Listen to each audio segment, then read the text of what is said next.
It's Friday, July 21st, 2023.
So, normally the show segment is a pretty standard affair, but there's actually some stuff in this one. There's some show programming and a rather unusual occurrence.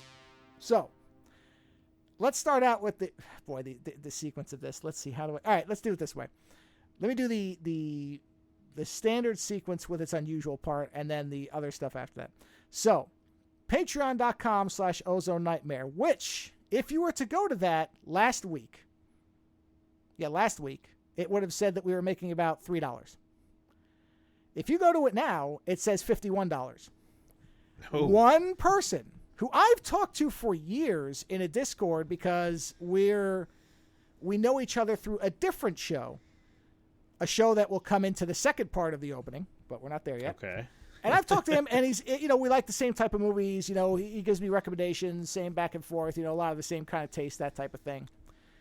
And I don't know, I did not ask him specifically what it was that suddenly, I don't, well, I did a show, well, there's going to be a lot of backstory in this opening.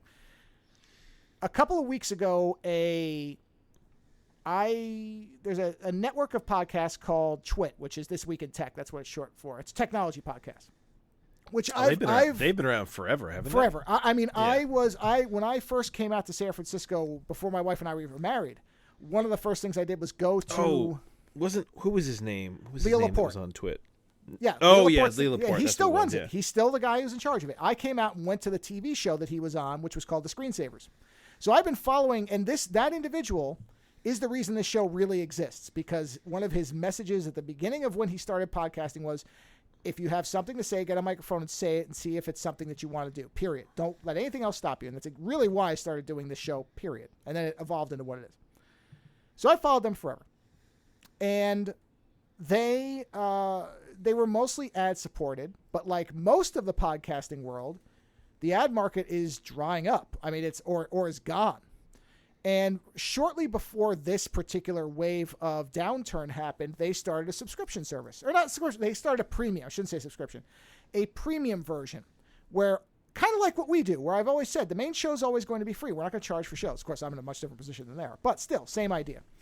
And he said, all the shows will still be free, except that if you pay, you get ad-free versions of them.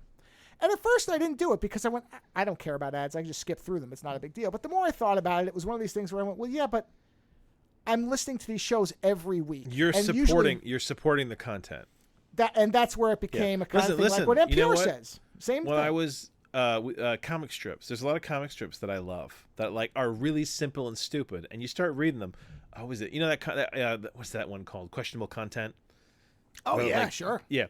I started reading that one when it was like nothing, and I was reading it, and then all of a sudden one day I was like, you know what? Holy shit! I've been reading this cartoon for like years. I was like, I should really buy something from this guy, or like send money or something like that, because you realize that you're getting an enjoyment from a thing, and right. that and I know that he has ads as well, but it's like, if you like something, support it, regardless, if you can. Yeah, yes. So I started supporting them through the premium version of it. And, then this downturn happened. And for a while, not within a week, last couple weeks, but for a while, he has been saying, Leo on the shows, has been saying if we could just get 10% of the audience to donate, we wouldn't even have to have ads, period. And they were hoping they would get close to that, and they didn't. So what he had said was, okay, if we don't get more people supporting, we're going to have to start cutting some of the shows. They're not going to end the network, at least not yet. Right now, they're at break even, which isn't good. Wow, so they're doing that bad, huh? Well, because, the ad market has fallen out all over. You see it everywhere. Spotify has slashed their podcasting thing. Amazon has slashed it. Google, all these places that thought they were going to make all this money, they're just getting out. They're cutting Okay, money. So kind of what we're seeing here is remember, like, nobody was podcasting, and then all of a sudden everybody and their mother had a podcast? Well, the bubble has burst. The bubble has burst. Oh, wow. Yes. Wow, okay. So he had said, and he's been basically saying, we are going to have to start cutting things. Anything that doesn't have enough audience to merit advertisers buying ads is going to have to go. And one of the shows that I really liked on that network was called Hands-On Photography. And the guy who runs it is named Ant Pruitt. He did a late night with me last year, I think. It was towards the end of last year. Great guy. And he's the community manager there, so he's fine. But they basically had to end his show because it didn't have enough people. And he did this really great final show where, as was always his message, his thing was, you know what? A lot of people say, I'd like to do this and I never get to it. He's like, just go do what you want to be creative at. Just do it. Get out there because you don't know what time you got with being able to do it. And I was really, a lot of people were bummed out about that show ending. But as he pointed out correctly, most people just say they support something, but they don't. And that doesn't mean monetarily. He had said even if people had shared out the show more or got more people to watch it, it would have helped. And so I did a extended 5. It was about 12 minutes, really, where I said, if you value something, put some money towards it. And I gave all these examples of things. I'm like, it doesn't have to be. But what's funny is that you weren't at all talking about this show. No, I've multiple you were times talking pointed out about all the shit that you love that you try to support. Well, and I gave the example, which is absolutely true. This was not hyperbolic. It wasn't made up. It wasn't exaggerated. And I told you this after I did the shows in Las Vegas with Len, the woman who was his production designer, I believe production designer is the title, gave us $5 based on just that one interaction. Which is so funny. Yeah. Which is crazy. Yeah. And I took 3 of that and immediately turned around and supported a different show with it through Patreon. So more than half of that went to somebody else immediately. Because I'm like, oh, okay. Because that's just how I think is, okay, if I can, keep a little, sure, but try to support somebody else that I like. So I did this long show, and it was his show was an example. And I said, put your money where your mouth is because, this show is subsidized by my job. That's the reality of it. It's not subsidized by anybody else. I pay for this show. And that's fine. I don't do a lot of shows, and I used to do 2 shows a year where I'd say, hey, if you could donate, that would be neat. I stopped even doing that because now we have the show segment. I just pointed out, but I don't even make it a big deal because I don't care. It's a hobby for us. But I said others aren't in that position. There are other people who, they will not be able to afford to do what they're doing. And if you enjoy it, then give the money to those people. Well, listen, sadly, at the end of the day, time is money, right? I hate that phrase so much, but time is money. And there are people who are in a situation where they don't have the time to pursue these jobs they might want to pursue because they've got other responsibilities. They got other things that time has to go to. You have a job, right? And you try to do this stuff when you're not doing that job. And luckily, you have that luxury. The same way that, like, right. I don't need the money. I show up because I want to chat with you. And this exists in a very weird realm for me because it's like I would show up anyway. Like I'm here for completely different reasons. But you know what? It's my tattooist in Vermont. He has a protege. My God, we call him his Padawan. Journeyman apprentice.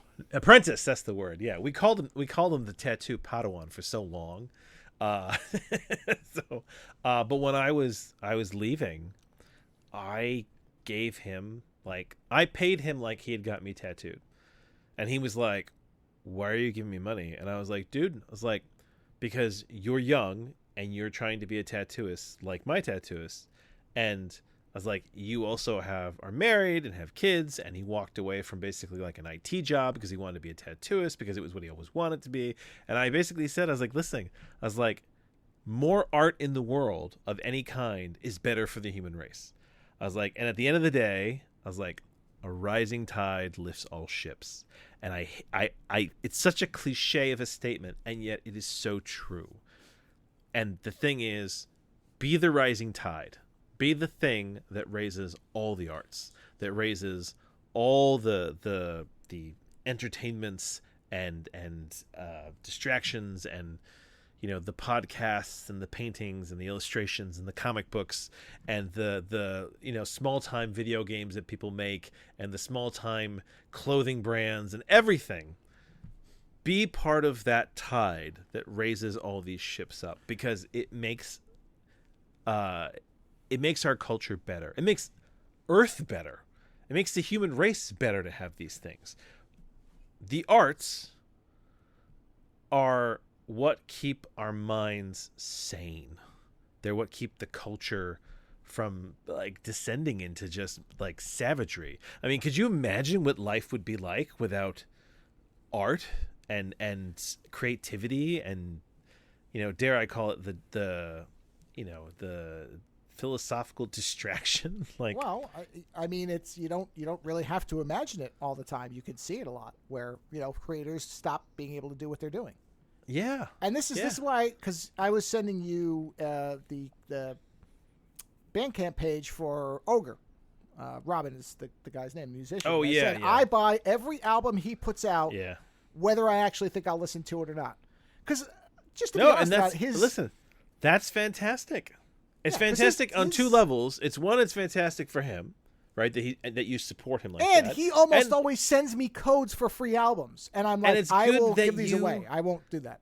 No, and it's also good that you have the ability to do that. Like that's the thing we have to specify, is that not everybody is in a position to do that. Like, listen, you and I are different. You don't have kids.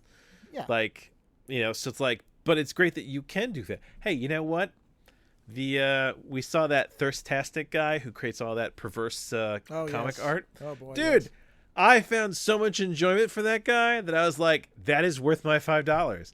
I was like, that shit is just so perverse and weird and hilarious that when I get little updates in my email of this guy's bizarre art, I'm always like, yes! I was like, it's fantastic. It's so weird. I love it. Yeah. That makes life better. And he deserves those $5.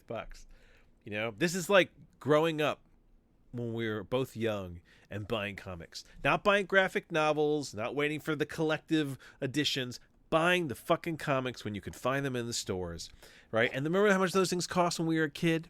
They were like, what, $2, $3, right? And you'd buy them, and it would be the fucking world. You'd reread them 6 times, you know, and it's like, it's so important, and you need to support it where you can. And it's weird because when Napster came out when we were in college, I jumped on the pirate bandwagon very quickly. And I wonder if that wasn't to some degree a response to kind of like the corporate level, you know what I mean?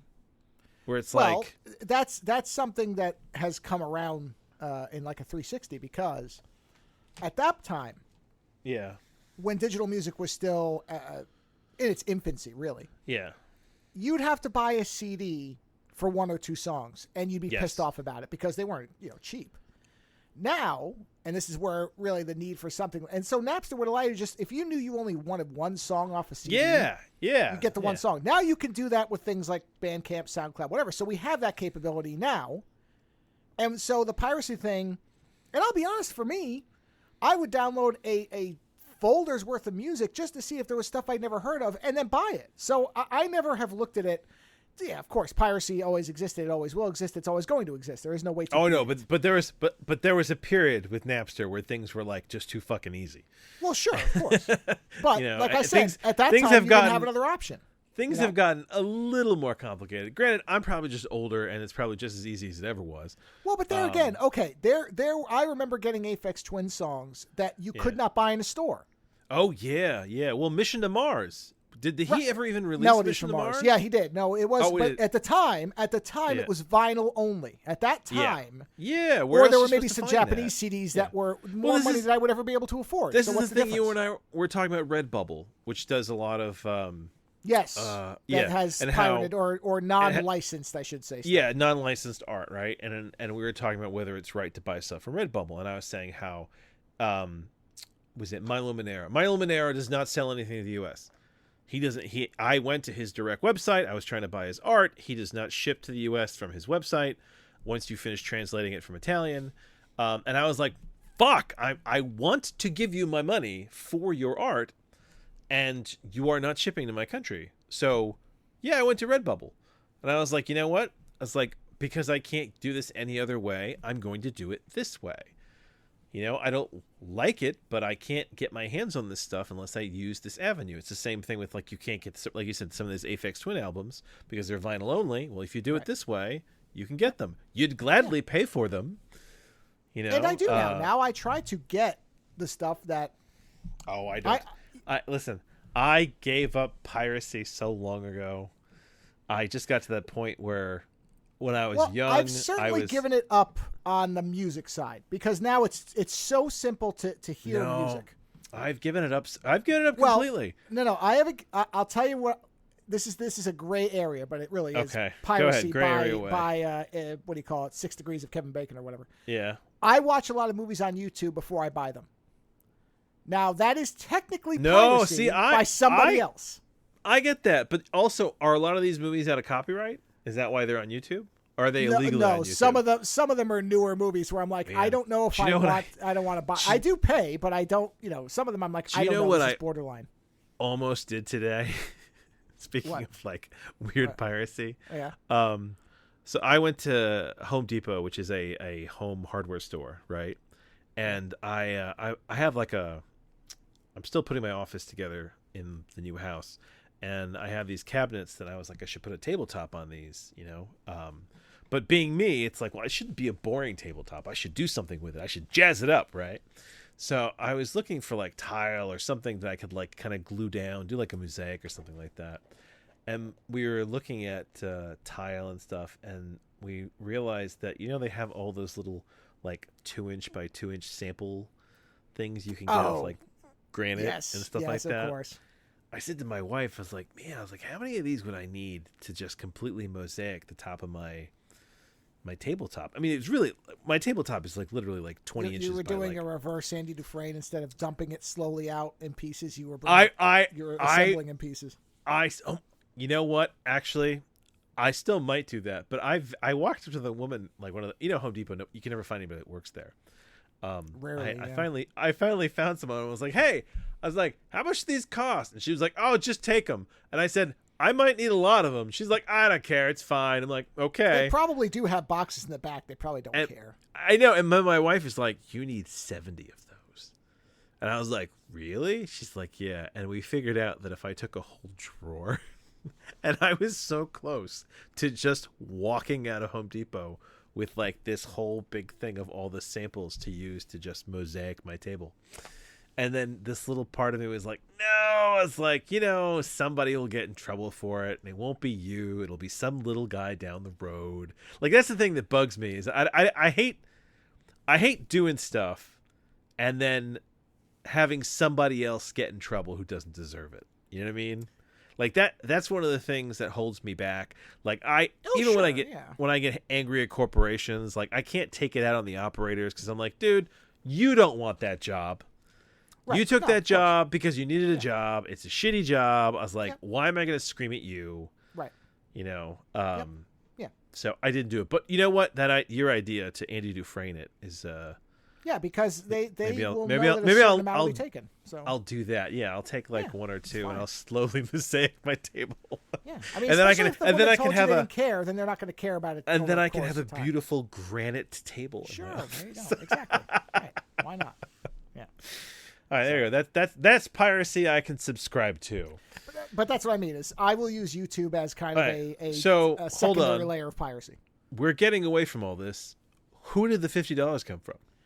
I actually don't know his name. I only know his screen name, which is he goes by Artificial, not without the A. So this is somebody that you met on Twitch. That's what I'm saying. No. On Discord.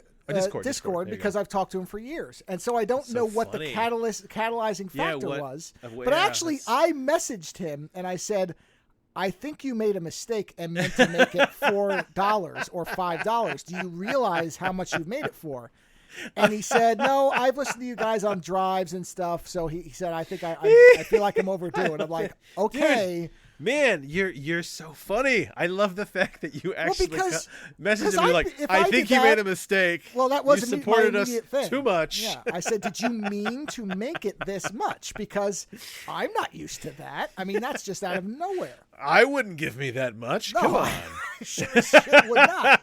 So, yeah, I mean, that was essentially, I said, man. Okay, well, I appreciate it, but it's fine if you made an error. Don't feel like you have to leave it. Don't feel like you have to follow through because on it. in my extended 5 or whatever you want to call it, I specifically said, I'm not trying to guilt anybody into spending money they don't have. You weren't talking about this show. No, but even other shows. My point was, things. if you have the capability, you should. If you don't, you don't, and that's fine. And that's where, if I support that, because I actually raised my thing for Twit, because their baseline is $7. I went to 10. Number one, because it's a nice round number, and I like round numbers. But also, I thought, okay, I can cover somebody else who can't afford it right now, and that may end in a year. I mean, I could get laid off. Who knows what happens? I could get sick. You never know.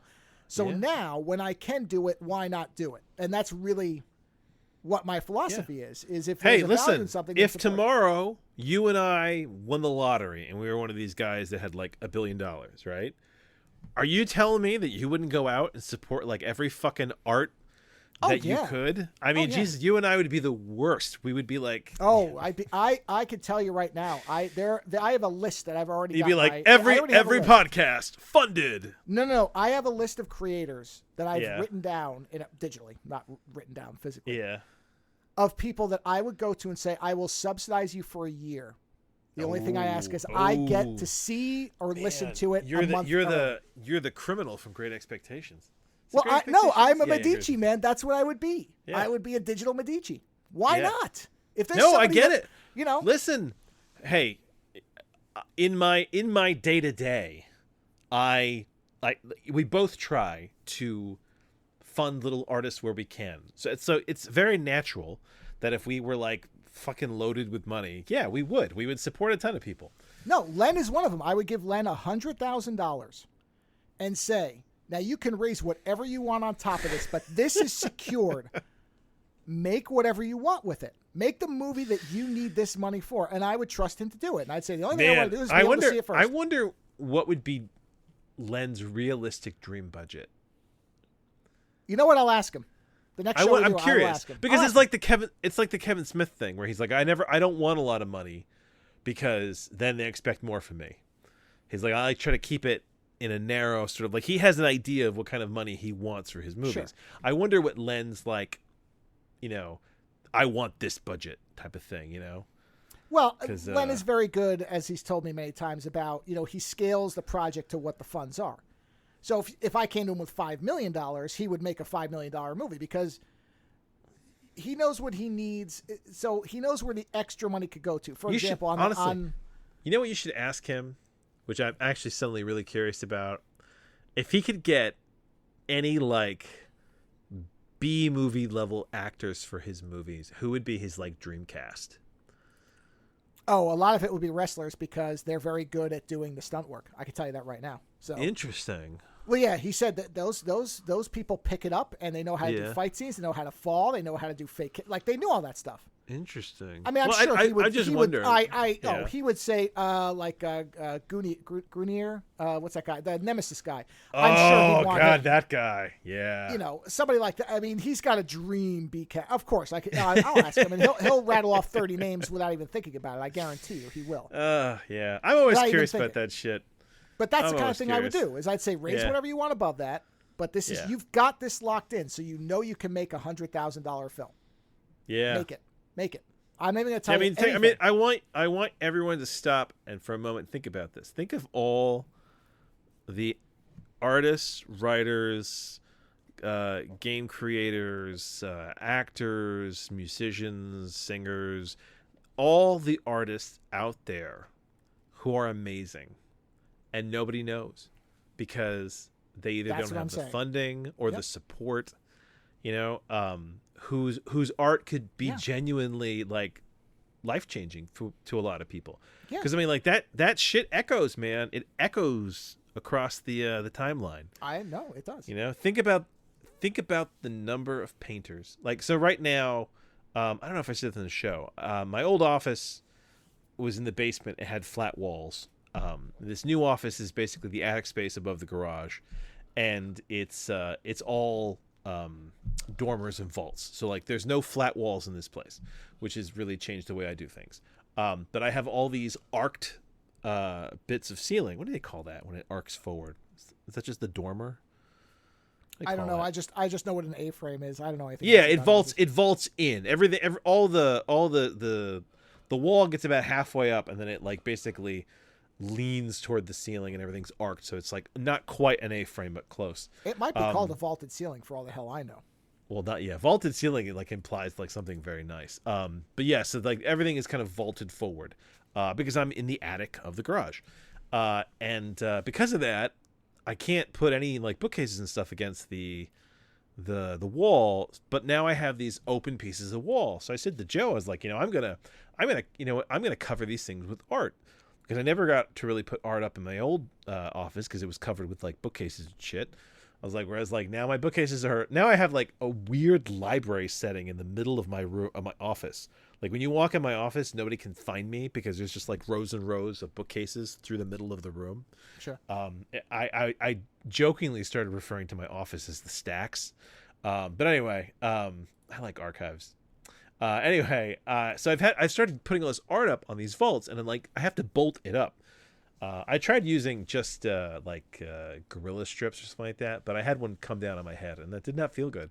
So I bolt everything up in the ceiling, and as I was trying to figure out what to put up, I was like, you know what? I was like, I may not have this opportunity again. When I move someplace else, I should take this as the opportunity it is to really surround myself by the art that has made me. And so I sat down and really thought long and hard about all the artists that are important to me through my life, everything that's affected me. And it's fascinating because of course there's a lot of comic book art up there. Joe and I have talked about Frank Cho and what do you call it? Sam Keith and a massive Frank Whiteley, an endless list that we can By go the on way, as a tieback, that same guy asked me if I'd read the Sam Keith Batman Max crossover. Have you? Oh my God, I just saw that the other day. Okay. I haven't. I said no, but I bet Lando has. I haven't read it yet because when I was trying to find a copy of it, it was ludicrously expensive. Yeah. And the reviews I read. Isn't there a digital version of it? I like to read hard copy. Well, I know, but if you can't read it, I'm saying. But the reviews I read said that the art was amazing, but the story was kind of like. Yeah, and that's I don't care. Yeah, you're not there for this. Yeah, don't show up. Don't show up for the story, but the art's fucking hilarious. Yeah. But anyway, so there's all these artists, but there's also all these painters. I realized, I like Van Gogh and I like Klimt. And I going back, I'm discovering like all these like other painters that I really like. And you think about the fact that these people have been dead, some for a very, very long time, and yet their effect is still very real. I mean, what is it? There's it's $5 for digital. All right, I'm buying it. Well, there you go. But $25 physical. It's $5 for digital. So yeah, I'll be getting that. There's a Japanese artist named Kuniyoshi Utagawa. You should check his shit out. He does these incredible samurais and monsters. I Love Egon Schiele. What do you call it? I actually like a lot of Norman Rockwell stuff. Some of it, not all of it, but like, sure. And then there's another guy that I discovered when I was in Norway. whose name is Caspar David Friedrich. You'd know him if you saw, that there's that famous piece of a guy and he's standing on the end on like a cliff, and there's like mountains in the distance, and there's like fog underneath him, and you see him only from behind, and he's kind of standing there with like a walking stick, looking very like dramatic. I think I know the piece you're talking about. Yeah, it's called The Wanderer Above the Sea Fog.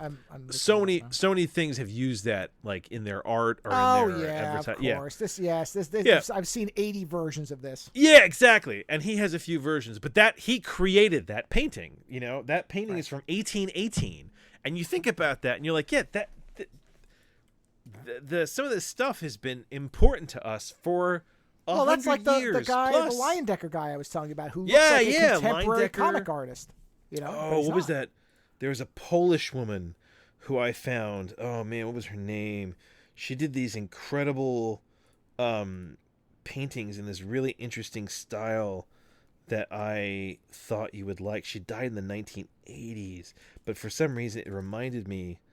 What is her name? Oh God, she did a great painting called Andromeda. That'll make it easy. Andromeda? No, there's a million Andromeda paintings. Is it Tamara de Lempica? No, that looks like a contemporary artist. Hold on, what's her name? Art Deco style of Tamara de Lempica? What's the last name? Spell it. Oh, this has got to be it. It's Art Deco. This is beautiful. This is it. Yeah, this is it. Yeah. Lempica. This has got to be who you're talking about, because this is gorgeous yes, work. that's her. Yeah, that woman's art is incredible, and it's very Art Deco. Wow, this is great. Yeah, right. Yeah, I saw this stuff and I was like, oh, I should send this to Joe.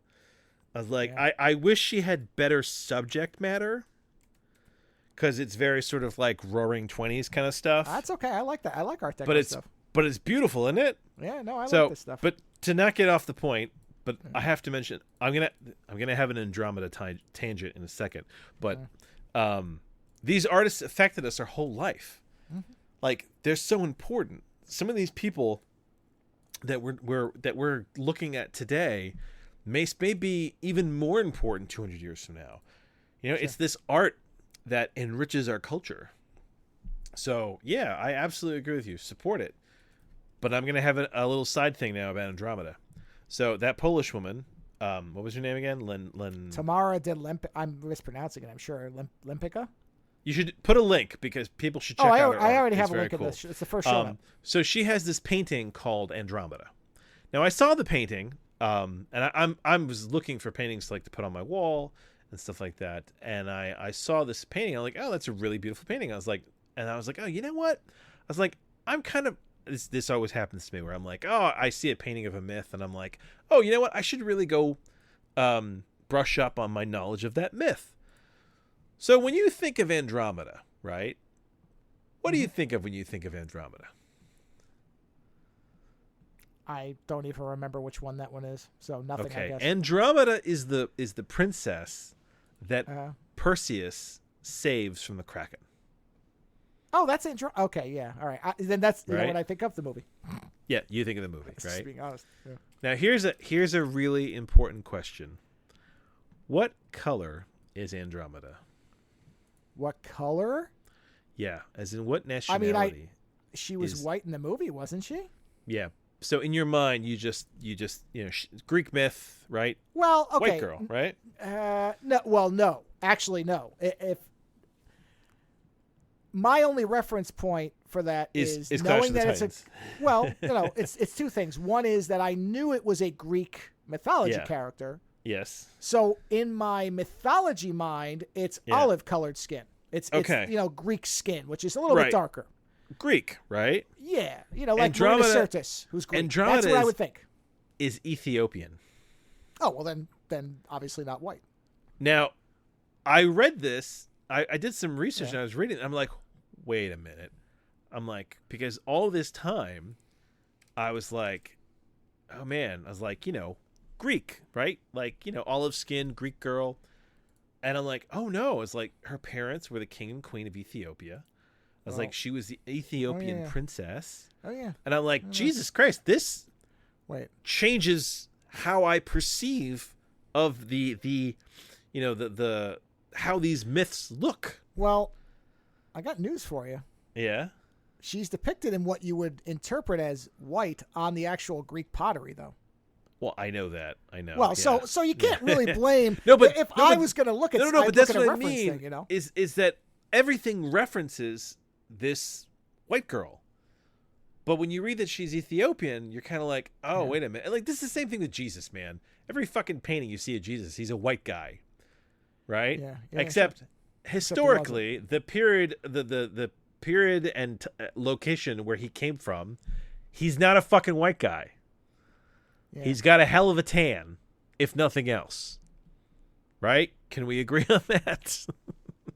No, I totally agree. But that's interesting because, I mean, if I was going to go look for a historical reference, I'd look at Greek pottery or something like that. But I mean, not necessarily white, but certainly not, because the picture. What's interesting well, is hold the on. thing I'm looking at. Hold on, but didn't they say a lot of the coloring from that pottery is all gone? Well, for some, but here I found one that is a Corinthian vase that shows Perseus, Andromeda, and Ketos. I don't know what Ketos is. I think that's the monster. Is it? Hold on. I want to make sure I've got this straight. Oh, how do you spell Ketos? I'm curious. Like keto with an S.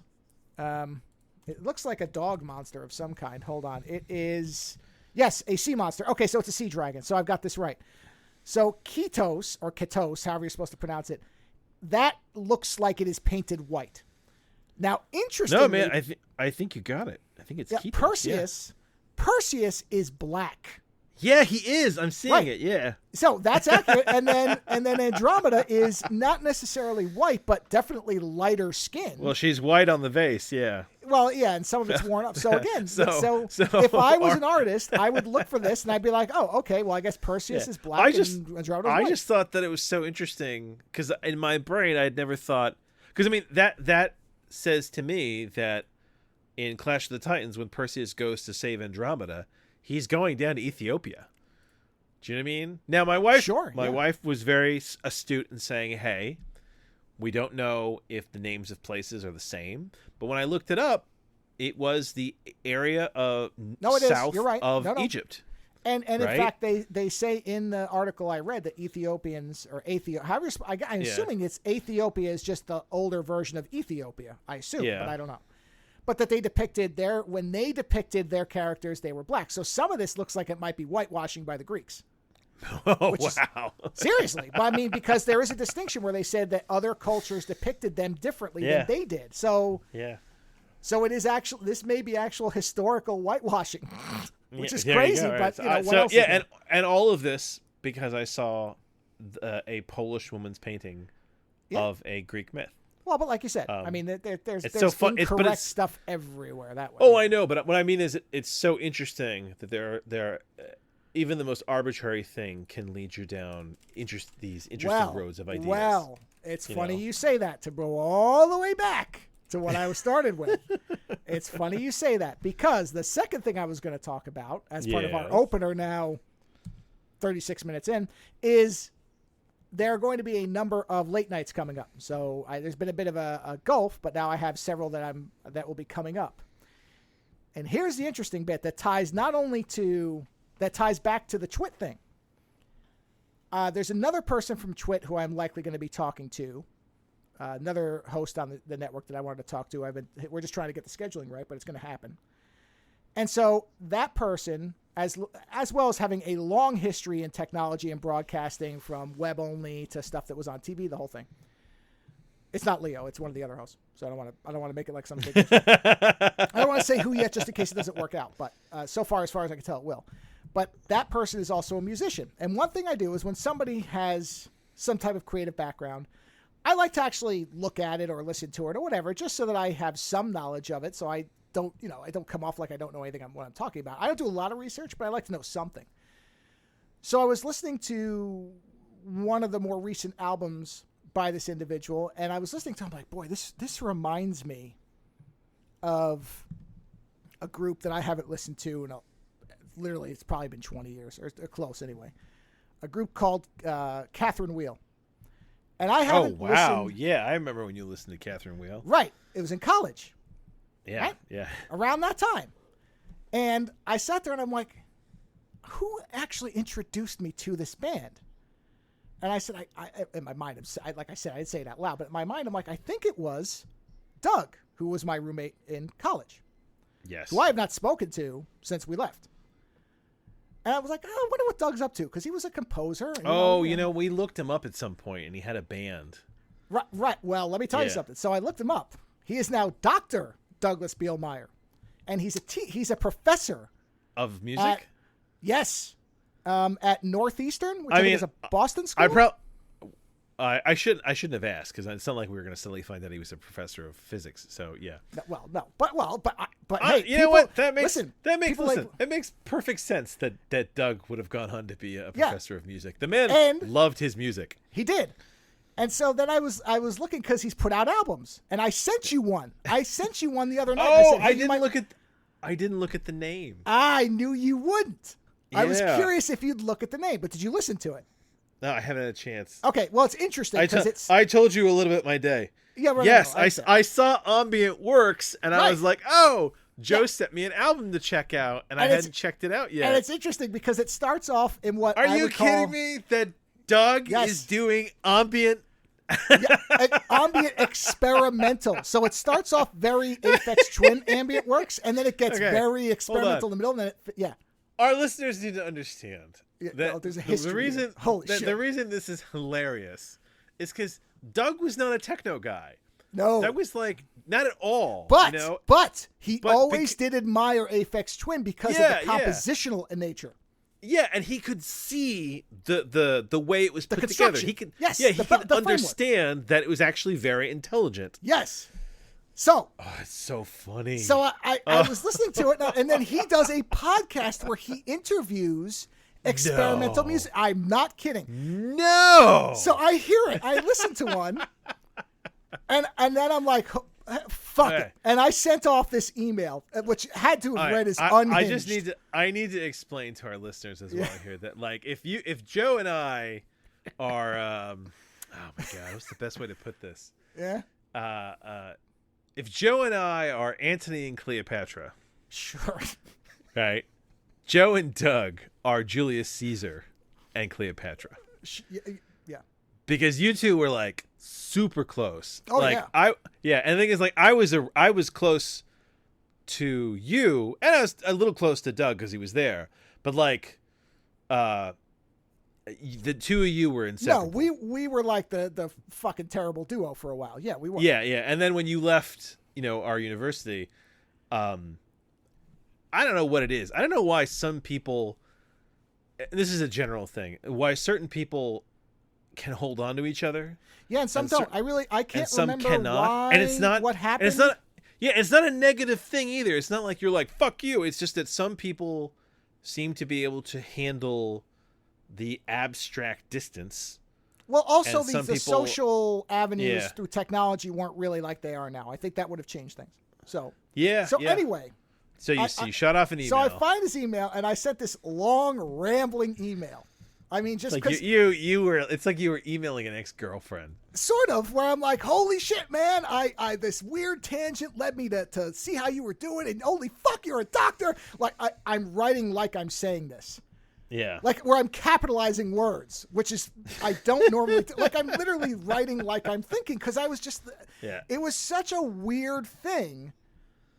Not only because it's not like I haven't thought of Doug's name since the last time I think we looked him up, and we found almost nothing on him really outside of the band thing. Well, we saw that he had a band. Yeah, now he's got this whole page. He's teaching. He's into experimental music, which is like holy shit, man. It's like me in artwork, where it's like I like whacked out shit in film. And I said this thing. I'm like, hey man, I don't know if you would even be interested, but if you want to come on and do a show, I would be fucking fascinated to talk about this shit. I can't imagine what Doug is going to think when he sees that you and I have been recording a show for this fucking long. I said, I've been doing a show for a long time, and I said, now, if you're not interested and you think I'm a lunatic, I understand, it's fine. And I'm just like, and he's like, no, let's do it. And I'm like, fuck me, really? And we're going to be doing it real soon, like within a week of us recording this. Wow. Yes. So I have no idea what it's going to be like, but I don't give a shit. I'm like, the fact that he even jumped in on it.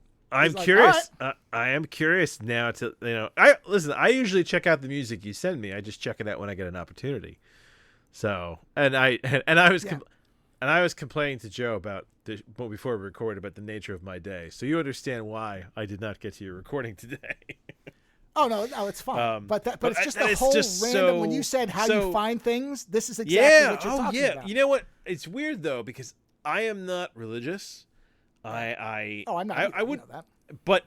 But I do feel sometimes like I don't know, like it sounds so lame to say, but cosmic but threads, like whatever. It's like sometimes I feel like the universe puts things in your way at specific times. You find the right book, you find the right music. Yeah, exactly. You are in the right place at the right time. Right. You know, like it's there. There's and just something I'm not even weird sure about he's the one who brought this band to my attention, but I'm pretty sure he was. Because this was the type of music he was listening to. So I'm pretty sure he will say, oh, yeah, I'm the one who, I really like that band. I'm sure. But what's even funnier than as I was telling my wife about this, and I've never really told my wife, because I don't reminisce about stuff that way. I don't have that sentimentality. No, the way you have the same problem that many of the males in my life has, is that you are not good at storytelling your past. Well, I just don't think it's interesting. Unless you get started. Whereas I find the storytelling to be so interesting, so fascinating. Like Doug and Joe here are the masterminds that did the oh my god, what were they? Egg witches? The egg witch scandal. I told my wife that, she looked at me like I was a piece of shit of the universe, and I was. Oh my god, it's one of the greatest things. No, see it. Okay. Oh no! Bad things. Let's be clear. Bad things are bad. Out of context, it sounds like the act of a lunatic. Bad things are bad when they happen to good people. Right. Bad things are hilarious when they happen to bad people. So, like the cinder block, I'd never told her about the cinder block thing. It wouldn't even occur to me. Listen. We're just gonna leave that there. That'll be like the fucking watermelon from Buckaroo Banzai. Leave it there. The first 30 or 40 minutes I predict of that episode is going to be just me going through whatever. The cinder block, the VCR, the potato guns, the VCR, the potato gun, the fire. The fire I've told many times. That's actually a classic. Everybody knows the fire story because I have pictures from it, so it's easy for me to reference that. I have the pictures of me with the lighter in the burned room. Like I have those images, so that's one where I can be like, "You want to see what I'm talking about? Look at that." You know, the whole thing where the Dave Matthews CD, my wife knows who Tim is because she's like, Dave Matthews guy. I'm like, fucking Dave Matthews guy. Yeah, like Doug is like original X-Men here. Whereas I'm more like this the Storm Wolverine, the new team. Yes. You know? Yeah. Which doesn't mean, it's very funny how that works, yeah. I'm excited. I mean, I can't believe he's doing ambient. That's why I'm like, holy shit, man! This is insane. And the thing that led me to even, because honestly, I probably would never, if I hadn't been talking to this one guy and listened to his album, which made me want to listen to another song, which still holds up. The fucking song is great. It's these weird. It's the weird cosmic strings, man. You know, and this is like So I moved down to Jersey from Vermont. And I'm not happy about it. Let's be very clear. I loved Vermont. I lived on a mountain. I am the best way to understand my current state of mind is, for those of you who've read Transmetropolitan, I'm Spy of Jerusalem coming off the mountain. Which should give you some idea of how haphazard and mad I am. But when the reason I'm doing it is it's basically for education for my kids, and also because my wife has a type of arthritis where the freezing temperatures of Vermont were no longer agreeing with her, but also especially because we need a very specific type of school for my kid, and in general the schools are better down here. So I moved for those that were important to me. When I was doing the research for where to move and where we needed to be, I kept getting, like, I had to do a lot of the legwork myself because my wife was working, she works from home, but she works full time, and I had far more flexibility, so I was the one doing a lot of the boots on the ground investigation. And I had these moments where they felt like cosmic breadcrumbs, where things would happen and I'd be like, what? Like, just on their own, they're silly coincidences. But then when you start to get them over and over again, you go, wait a minute. I was like, this is very strange. Like, I told you about the weird Hartford thing where I was driving to one of the locations that I eventually was going to move. And as I was driving, I was passing the city of Hartford. And the moment I passed through Hartford in my college lecture that had been talking about the Civil War, the narrator said the name of Hartford right as I was passing through. And I was like, well, that's kind of astronomically bizarre, isn't it? At the moment I drive through this random city, and I left at the town of Hawthorne, and I ended up staying in the Hawthorne Hotel, except I didn't know that I was going to be visiting a friend in Hawthorne until the day of. I'd already had the Hawthorne Hotel. I'd had that for like a week before, and it was just all these little things that I'm like, well, that's a weird coincidence. And it was almost like it's either the brain's desire to create narrative in the universe, which is a distinct possibility because the brain is always looking to create narrative. And it's our ability to create narrative, which is what establishes the entirety of your life. Your life is a narrative of memory. It could be just my brain desperately seeking to put narrative. But at the same time, there is this small little, hokey part of me, raised by voodoo Catholics, who sits there and goes, it feels like the universe is dropping me breadcrumbs. It feels like the universe is going this way. This is the right way to go. Follow me this way. You're on the right path. Because just the same, sometimes you get these alerts from the universe that are like, no, don't do this. Like I'm sure you've had those where you're about to do something and something happens and you're like, oh, you know what? That's a bad sign. And you find out later that was like the smartest thing that you did. It's like the guy who calls in sick the day of 9/11, who just gets a funny feeling. Yeah. Shit like that. So it's weird because I'm not religious, and I wouldn't even say that I'm spiritual at this point. I believe in science, but I also believe in the weirdness of the mind, and I also believe that the universe is bigger and stranger than we as limited human beings can fully fathom and understand, and that there's more in heaven and hell than I have dreamed of in your philosophies, Horatio. So yeah, it's weird that these little weird paths, these breadcrumbs from the universe. So something led you back to Doug.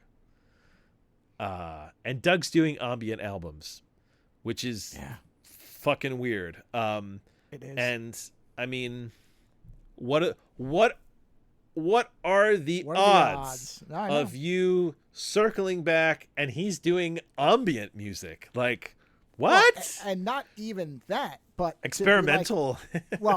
Also, but if a I got podcasting an email as well, that, I probably would take a week before I'd be like, do I want to respond to this? Yeah, and let me tell you the difference between you and I. I had an ex-girlfriend email me after 9/11 because she knew that I lived near near New York. Oh, sure, yeah. And I never responded in the hopes that she would think I was dead. Right? Yeah. So, like I said, Spider Jerusalem, come off the mountain. The end of my story is me going back to the mountain. Sure. But yeah, so, but I mean, do you get that sense of sometimes the universe is just... I mean, that's exactly it. And that's exactly it, because I might have done that late night and never listened to the guy's album, or I might have listened to it and not thought of that other song, or I might have listened to that song and not said, oh, let me look up how Doug's doing. Yeah, it's weird. I mean, there's 4 or 5 steps along that path where if I just said, who cares? Or he might just have never responded to me. Honestly, it's like I'm saying, I don't know, like you, if it was reversed, I certainly wouldn't have responded quickly. I would have really sat there and go, God, do I really want to do I really want to just start talking to somebody I haven't talked to in this long? What if he's a complete... You know what? And Hey. especially the way my email's written. It's like, okay, this dude's on something. Okay. You know? I've had the same email since 2001, which Yeah. is impressive because I don't know anybody else who's had the same email for that long. Yeah, I don't know. I don't know how long I've had my Gmail account, but you know. No, see, that's the thing. It's not a Gmail. Oh yeah, your other one, yeah. Yeah. So I've no, had I the haven't, same. I have multiple emails, but I've had Right. my original email since 01. Yeah. And there are people that I have lost, people who are mysteriously disappeared, and the difference between you and I is I get angry when certain people go. Like, I had a friend. We're gonna call her for the sake of this show. Oh, you know what? I'll just use her name. I don't give a shit. I had this friend, Kate. Joe and I both know her in college. Mm-hmm. And I thought the absolute world of Kate. Kate was one of the best people that I knew in this world. My wife thought that I was in love with her. Did I tell you that? Yeah, The way I talked about Kate. Yeah. My wife thought I was in love with her. I'm like, no. So you don't understand. I was like, it's not that kind of love. It's the whole platonic being. Yeah, it's the whole being in the trenches with somebody. Yes. You know, Joe and I love each other, but we love each other in that we've been in the shit together in that way. You know, it's like it's the closest through catastrophe. True. Yeah, I adored Kate. I thought she was great. I was protective of her. And even after, like, you know, everyone graduated and we went our different ways, she transferred out of school. I kept trying to keep track of her and try to stay close to her. And then she moved out to California and she disappeared. She stopped talking to me. She was gone. And I never found out why. For years. And honestly, what's funny is that book, Break World, I had an advisor at one point say you should take emotions, real emotions, and then harness them to create fake stories, right? So that book Break World was harnessed off the idea of losing somebody and not knowing why and wanting to find out why, which I did not go on a hellbender through California looking for her. Sure. My character in my book did. But I never found out. And then years later, I had an annoying friend who was like, I'm going to get you guys back together. And I was not happy with the process. I was like, no. It's like, if the universe wants us together, it'll put us together. This is not the universe putting us together. This is an asshole getting in the way. This is a dope who's got a stupid quest. This is a douche on a quest. Yeah, a douche quest. Yeah. So, and when he connected us through text, which is the most fucking I don't know. I hate texting. It's the most sterile way. Yeah, sterile. There's no emotion to it, and you can't it read kind of it correctly sometimes. And it yeah, kind it's of a came bad off. idea. Yeah, and it kind of came off that she basically was just like, she basically just fucked off. Like, there wasn't a reason for it. I just got thrown away to some extent. I just needed a clean break type of thing. Yeah, and I was no like, you more know depth what? to it. I was like, fuck you. I was like, life is too short, and too, you know, I don't know, to basically care for somebody to that degree and have them just throw you away, right? When it's like, and it's not, and like I said, we were friends. It sounds like we were involved, but we were not. We were friends. But like, I adored her, and I was like, what, you just fucked off? Like, you went out there, like, you know, it's the whole. I was worried. I was worried about her for years because I was like, you know, and then it's like, oh no, she's fine. She's out there doing her thing. She just never bothered calling you back. And I'm like, yeah, see, I don't want to know how she's doing. I don't give a shit now because you broke the trust. Yeah. And maybe that's my own issue, is that this idea that. Oh, no. That is a completely valid thing I to react to, will, because to me that means either it was one-sided and I was a fool to believe otherwise. Yeah. Well, or like Joe and I, if Joe called me tomorrow and said, I need you to come to California. He didn't give me any reasons, just said, I need you to come to California. Right? I would try my best to get on a plane as soon as possible, because he needed me. Yeah. Right? That's and I the would kind do the of same trust. thing because now I have drugs that would make me forget the flight. That's intense, yeah. Yeah, if you told me I need your help to move, You know what? All right, let me just block the time off and I'll be out I'm going to there. call you one of these days and be like, I need you, but I'm in Italy. That's how I'm going to trick you to go to Italy. And I'll be like, all right, I'm going to have to take twice as much because I'm going over water, but I'll be there. Yeah. But it's like... B.A. it's Baracus. That's what I would be. Yes. Well, slip yeah. something into my coffee. You are B.A. Baracus. We're going to give you a nice curry and knock you out. Yeah.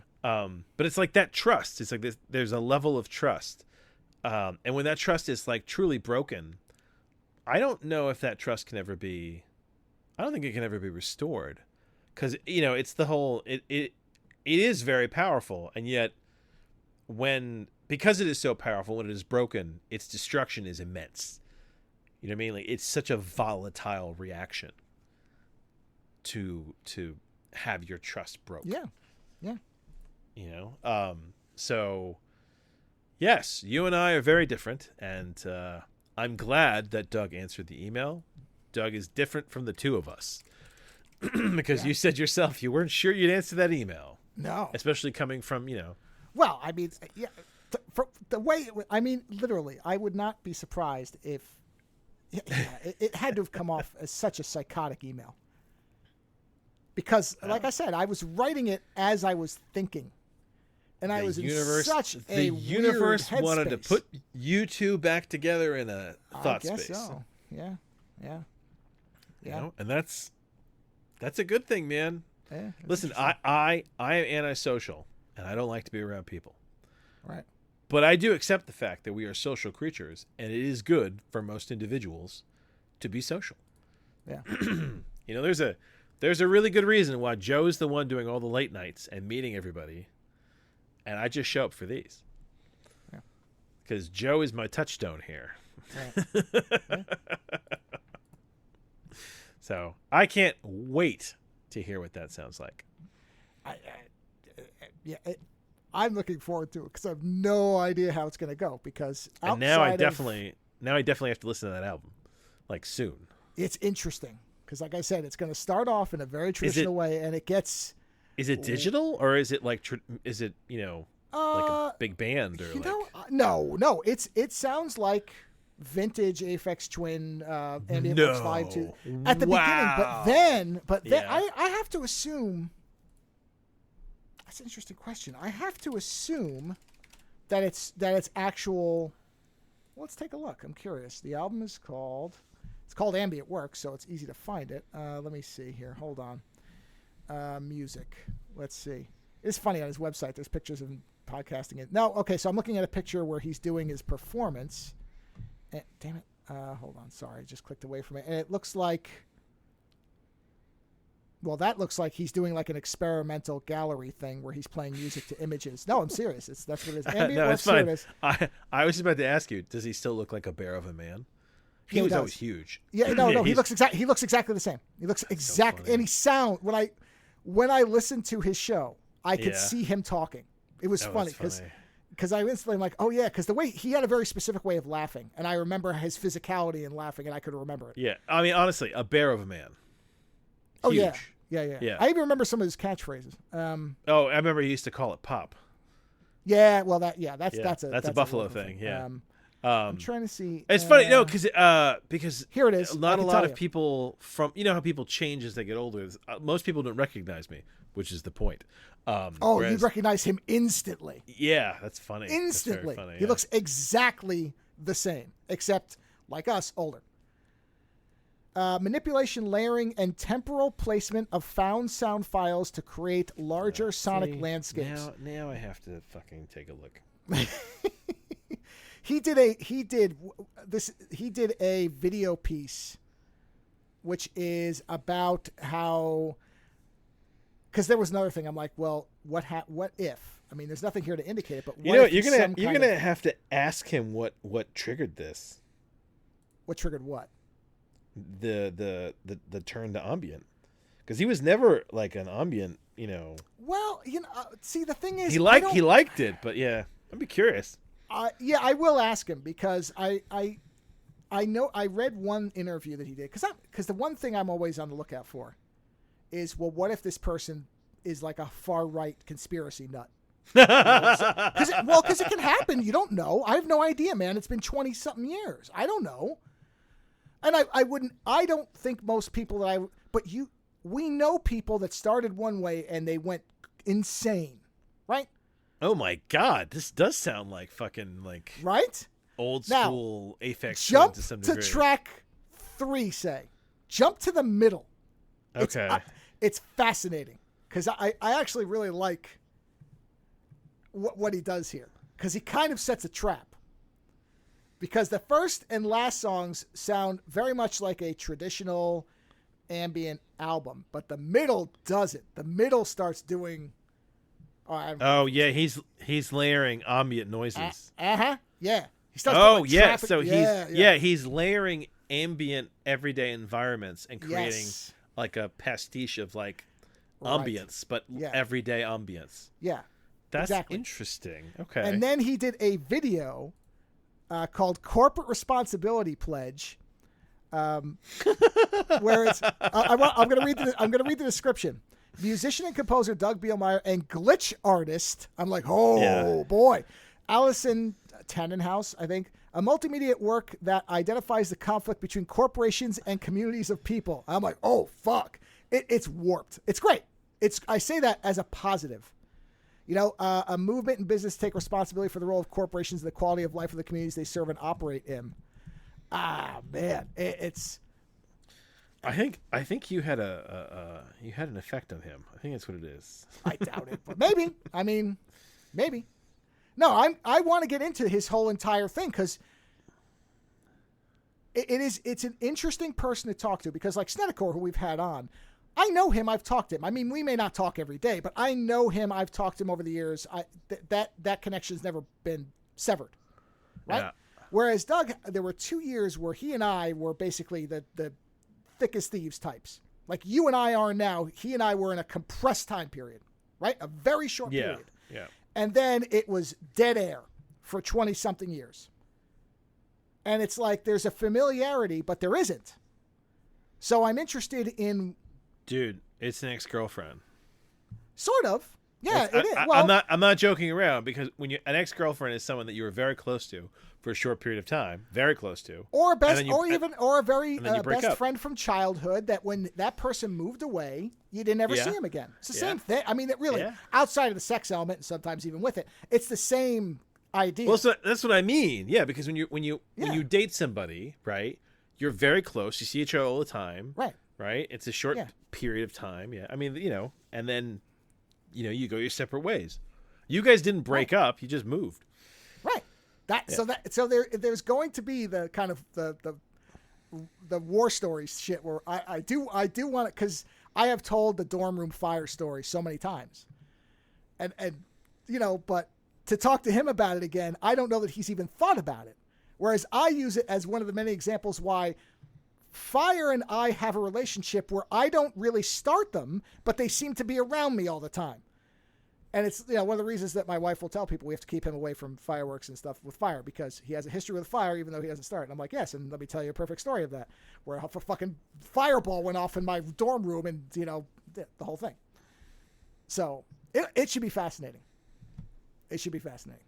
So anyway, we're now an hour in? Hour 10. Yeah. Do you have any reviews? I have 2. I honestly, I got nothing. Okay, that's fine. The only thing I was going to talk about was we mentioned this before the show, is why the fuck are XM statues so expensive and so hard to get in the U.S.? Oh, this is a quick otaku thing, between stories. But Joe and I both love like statues, comic statues, fantasy statues, shit like that. And we both have a few. I think it's very indicative of your personality, the statues that you actually have. Not like it defines you as a person, but I do think it's interesting, because a lot of these like sideshow statues are not cheap. So it is fascinating the things that we spend money on, But XM statues, if you've never seen them, are fucking amazing. We've talked about them before. They did that great Batman statue. What is it called? Sanity, I think is one, where it's like It's Batman, and he's surrounded by all the villains, but all the villains are done in white, so they almost look like smoke or ideas. Love that statue. But that thing goes for like $4,000. So, and the vendor, the creators, XM, they do not sell directly to the US. So you cannot buy stuff from their website. You can maybe get stuff off like eBay or some other importer. I thought I saw one the other day too that had like a limited access to certain ones of statues, but like they're really expensive and they're not easy to get hold of. But they are fucking amazing. And I just, I don't know if you know more about this than I do. Why they're expensive? No, I don't. I mean, the only thing I can assume is there seem to be waves of artificial scarcity that affect different collectible areas. For example, video games until recently, and there still are, but there was a good 5 to 10 year period where video games that weren't even good were artificially just boosted through the roof because the scarcity alone, even though there really wasn't a value to them. I mean, even games that, so it's like any other bubble. There's waves of this stuff. Bowen statues were, again, out the roof for a while right after, which kind of makes sense. The closure of the studio. Now they seem to have come down a bit. But they're not making anymore as well, so that changes the whole... but it was even out of whack for that. That's what I mean. Is it was this. Even when the studio was open, they stopped making statues. You know what I mean? You couldn't get a lot of them after, say, 6 months they stopped. Yeah, yes, they stopped. So the closure shouldn't have mattered that much. Yes, the prices would go up, but they were not unlimited editions to begin with. So the only thing I can imagine is if for some reason, and maybe there's an artist associated with it, or maybe there's something going on with it that's boosting those prices, because I have no explanation for it, but that does happen in waves. The little 3-0 guys that I've had since we knew each other from the beginning, the little guys with the gas masks. Yeah. I've seen those little, and they're not statues. They're they're plastic. Yeah, they're Hong Kong vinyl. They're 1/6 scale figures. Yeah. Yeah. Big Agent D and Agent Rat. That's the name of them if you want to look them up. There's barely even any pictures of them because they're so old. But anyway, those two, I have seen those two at different times going for $100 to $1,000. Oh, dude, the Ashley Wood robots that you've got from 3-0. Oh yeah, well they're really yours. You gave them to me, so well, yes, I gave them. They're yours, therefore. But I mean, they're yours. Yeah. Those things go for a ton of money now. I'm not surprised. They're huge. But when I bought them, then they weren't insane, is what I'm saying. Well, but what I'm saying is that all the collectible spaces at different times have these artificial bubbles.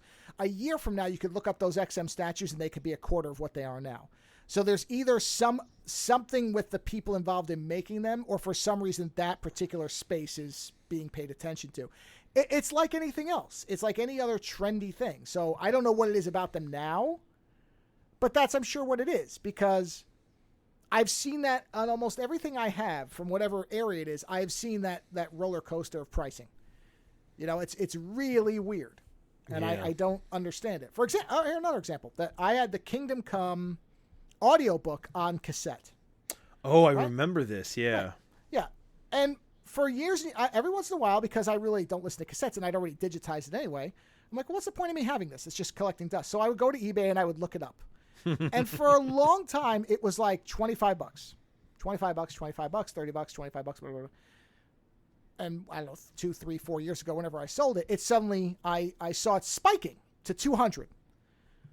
And I don't know what that was. Maybe Alex Ross put out a book and people just, I don't know, because his artwork is on it or whatever. Or maybe there was a rumor they were going to make a series of it, or they reissued them. I don't know, because I'm not going to do 4 days of research. But I'm like, well, screw it. And I put it there and I sold it for like $200. When for a decade before, every time I looked, it was less than 50. Now, why?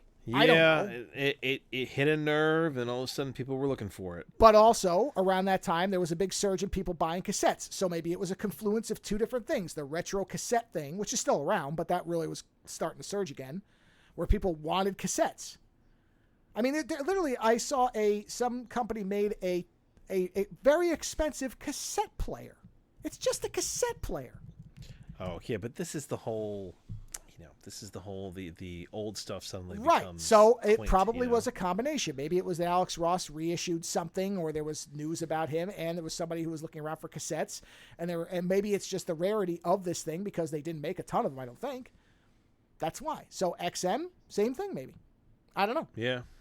But it doesn't, either way, shock me. That's what I'm getting at. I adore those. I adore those fucking statues, but holy fuck, they're expensive. Well, that's one of those things I would put on a once a year, put it on a calendar, check to see what XM prices are. And a year from now, they could be $100. I'm not kidding. Well, yeah. The other thing is, no, I doubt that they don't ship to the U.S., so you have to find like a secondhand person. I think that boosts the price right there. Well, somebody else has to import them. Yeah, sort of. It adds a premium, but it's not gonna Listen, quadruple the price. Listen, on eBay, shipping for these things is like $200 because it's shipping from like Singapore. Right, but but there are things on eBay where the shipping is twice what the item costs. So it's not just that. Yeah. That's what I'm getting at is, yeah, you're going to have to pay more to import something, of course. But the pricing itself is independent of that. Almost everybody who isn't a complete scammer, and you can usually tell those people. Yep. They will say, okay, the cost is this, period. That's what it costs to do this. Go look around and you'll see this is what these things cost for the weight and what it has to go through. That's separate. That's not the cost of the item. That is the cost of shipping. Those are two independent things. One does not suddenly boost the other one, or vice versa. That has nothing to do with it. It's what the item is being valued at, and that will change. So like I said, a year from now, you might find that cost of the item, not the shipping will probably never change, or should very slightly vary depending on rates. Well, sir, if in a year XM statues are $100, I may pick up a few. Okay, 100 is probably an exaggeration, but what I'm saying is you could see them at half of what they charge today, and that would not shock me. Is what I'm getting at. So I don't know why that is, but it's something I see in all kinds of stuff all the time. There are comics that different times, number one of whatever comic will go for an insane amount of money, and then, a year later somebody else has the same one, puts it up, and it doesn't sell. And you know what the funny? So this is the thing about me that's so amusing. I have no interest in the limited nature of things. You and I were actually talking about this because we were talking about prints, and you were saying how you like to get the artist proofs or something like that, so that it's like slightly different. Yeah, whereas like, I'm like, I don't give a shit. I was like, I just want access to it. Same with comics. There's a lot of comics that are worth a lot of money, but you know what? The thing is, issue ones suck to read. I don't understand the point in wanting to own them. Like X-Men 1, Spider-Man 1, nothing good happens in the first issue. Well, no, but it's the same thing as me with the artist proofs. That's what it is. I get it. People, they want the limited nature but I agree. of it. I have no interest in issue one of anything. Yeah, because you're just like... I don't like reading a series that isn't done. So why the hell would I want issue one? They're usually not good. Yeah, but those people typically aren't buying them to read them. That's why. It is more of I want the first one. That's what it is. I want to be able to say I have it. Yeah. And that's everywhere, and that's just the nature of collecting and collectibles and collectors is everybody has their fetish, whatever it is. And if it's to have a number one on the thing that you've got, then that's what it is. For other people, it's to have it signed, even though signatures are worthless. They don't do anything to boost the value at all, and it literally just means, theoretically, you don't even know this unless you were in the room when it happened, that the artist sat there and took a pen and scribbled on your book. No, I've never understood signatures at all. I don't mind them, but I'm not going to pay twice what it costs for them. If somebody has a signed print, I'll take, like Art Adams sells his prints and they're all signed. Okay, fine. It's signed. I like leather-bound books. Like, I like, Easton Press does a lot of leather-bounds. I just want the leather-bound book. I like it's a good quality of the book. The book survives longer if I reread it. But then someone's like, oh, this book's been signed by the author. It's worth 3 times as much. And I'm like, no, I'm good. Like, I don't need, I don't need someone having drawn in my book. I know. Well, I mean, if it's an original artwork by an artist you like, that's a whole separate thing.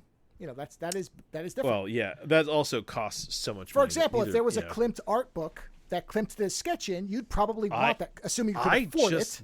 I just got a print, like a fake print of one of his sketches.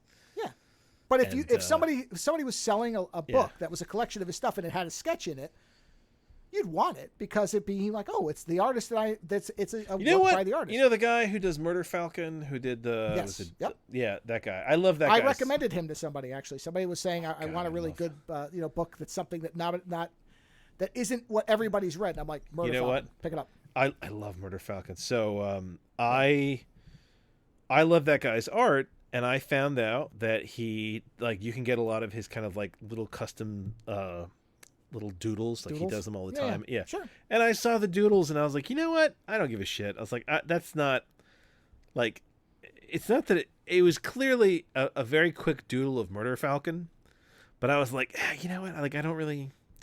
No, I'm in the same boat. I generally, if I'm going to do that, I want a commissioned work where I say, no, I want it finished.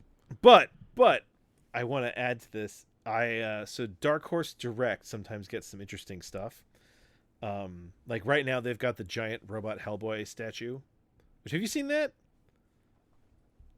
Yeah, it's beautiful. I have seen it. They've got it on sale for $150. But they also have I know. They also have a print from that of the guy who did Murder Falcon. What's his name? Hold on one second. I don't remember his name, but no, I've got it right here. Yeah. He's got, his name is, where are you, my friend?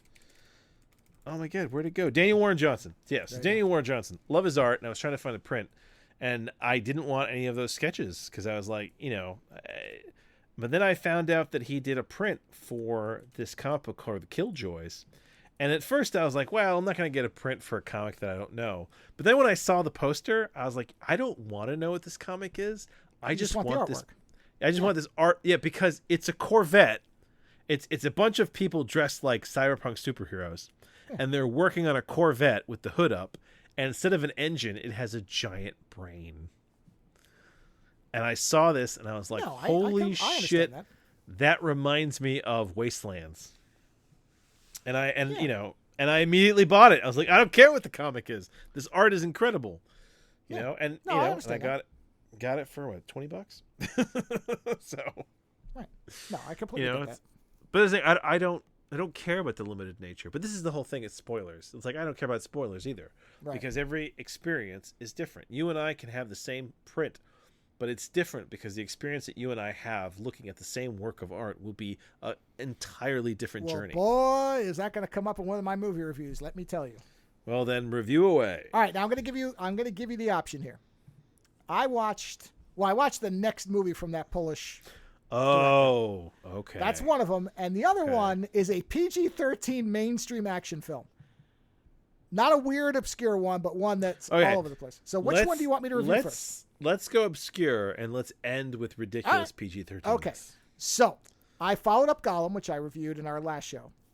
Yep. Which I refer to that one as ambiguous. Not compared to this one. So, I watched The War of the Worlds. Quickly. Preamble who this guy is for those who are just joining us. Well, again, if I might be mispronouncing, but the director's name is Peter Sulkin. If I'm saying it right. It's Piotr, last name Szulkin. I'll have a link, of course. So I reviewed Gollum, loved it. Very small scale film. And I said, my bet is his next one, he's going to have more of a budget and it's going to be the same type of thing, same visuals, same ideas, but on a slightly bigger scale. Absolutely what it was. So next movie, War of the Worlds, Next Century, in which in the opening he does a credit to, or a thank you to, or a dedication, I should say, dedication to H.G. Wells and Orson Welles. And when you watch it, it makes complete sense because he took the Martian invasion idea and grafted it onto the idea of media misdirection and manipulation, which wasn't Orson Welles' intent necessarily, but that's what happened, is people believed something that wasn't true. And that is the foundation of what this movie is actually about. And in fact, there's two interesting ways to interpret the movie. Two parts of it you can interpret in wildly different ways. So the setup is, we start the movie, and in the movie it is, I think it's 3 days till Christmas, and the Martians, so we start off, we see a man and a woman walking along on the street, and they encounter a set of children. One of the children is wearing it's basically a piece of silver paper with eye holes cut out, and he is walking another child who's on all fours on a leash and kicking him.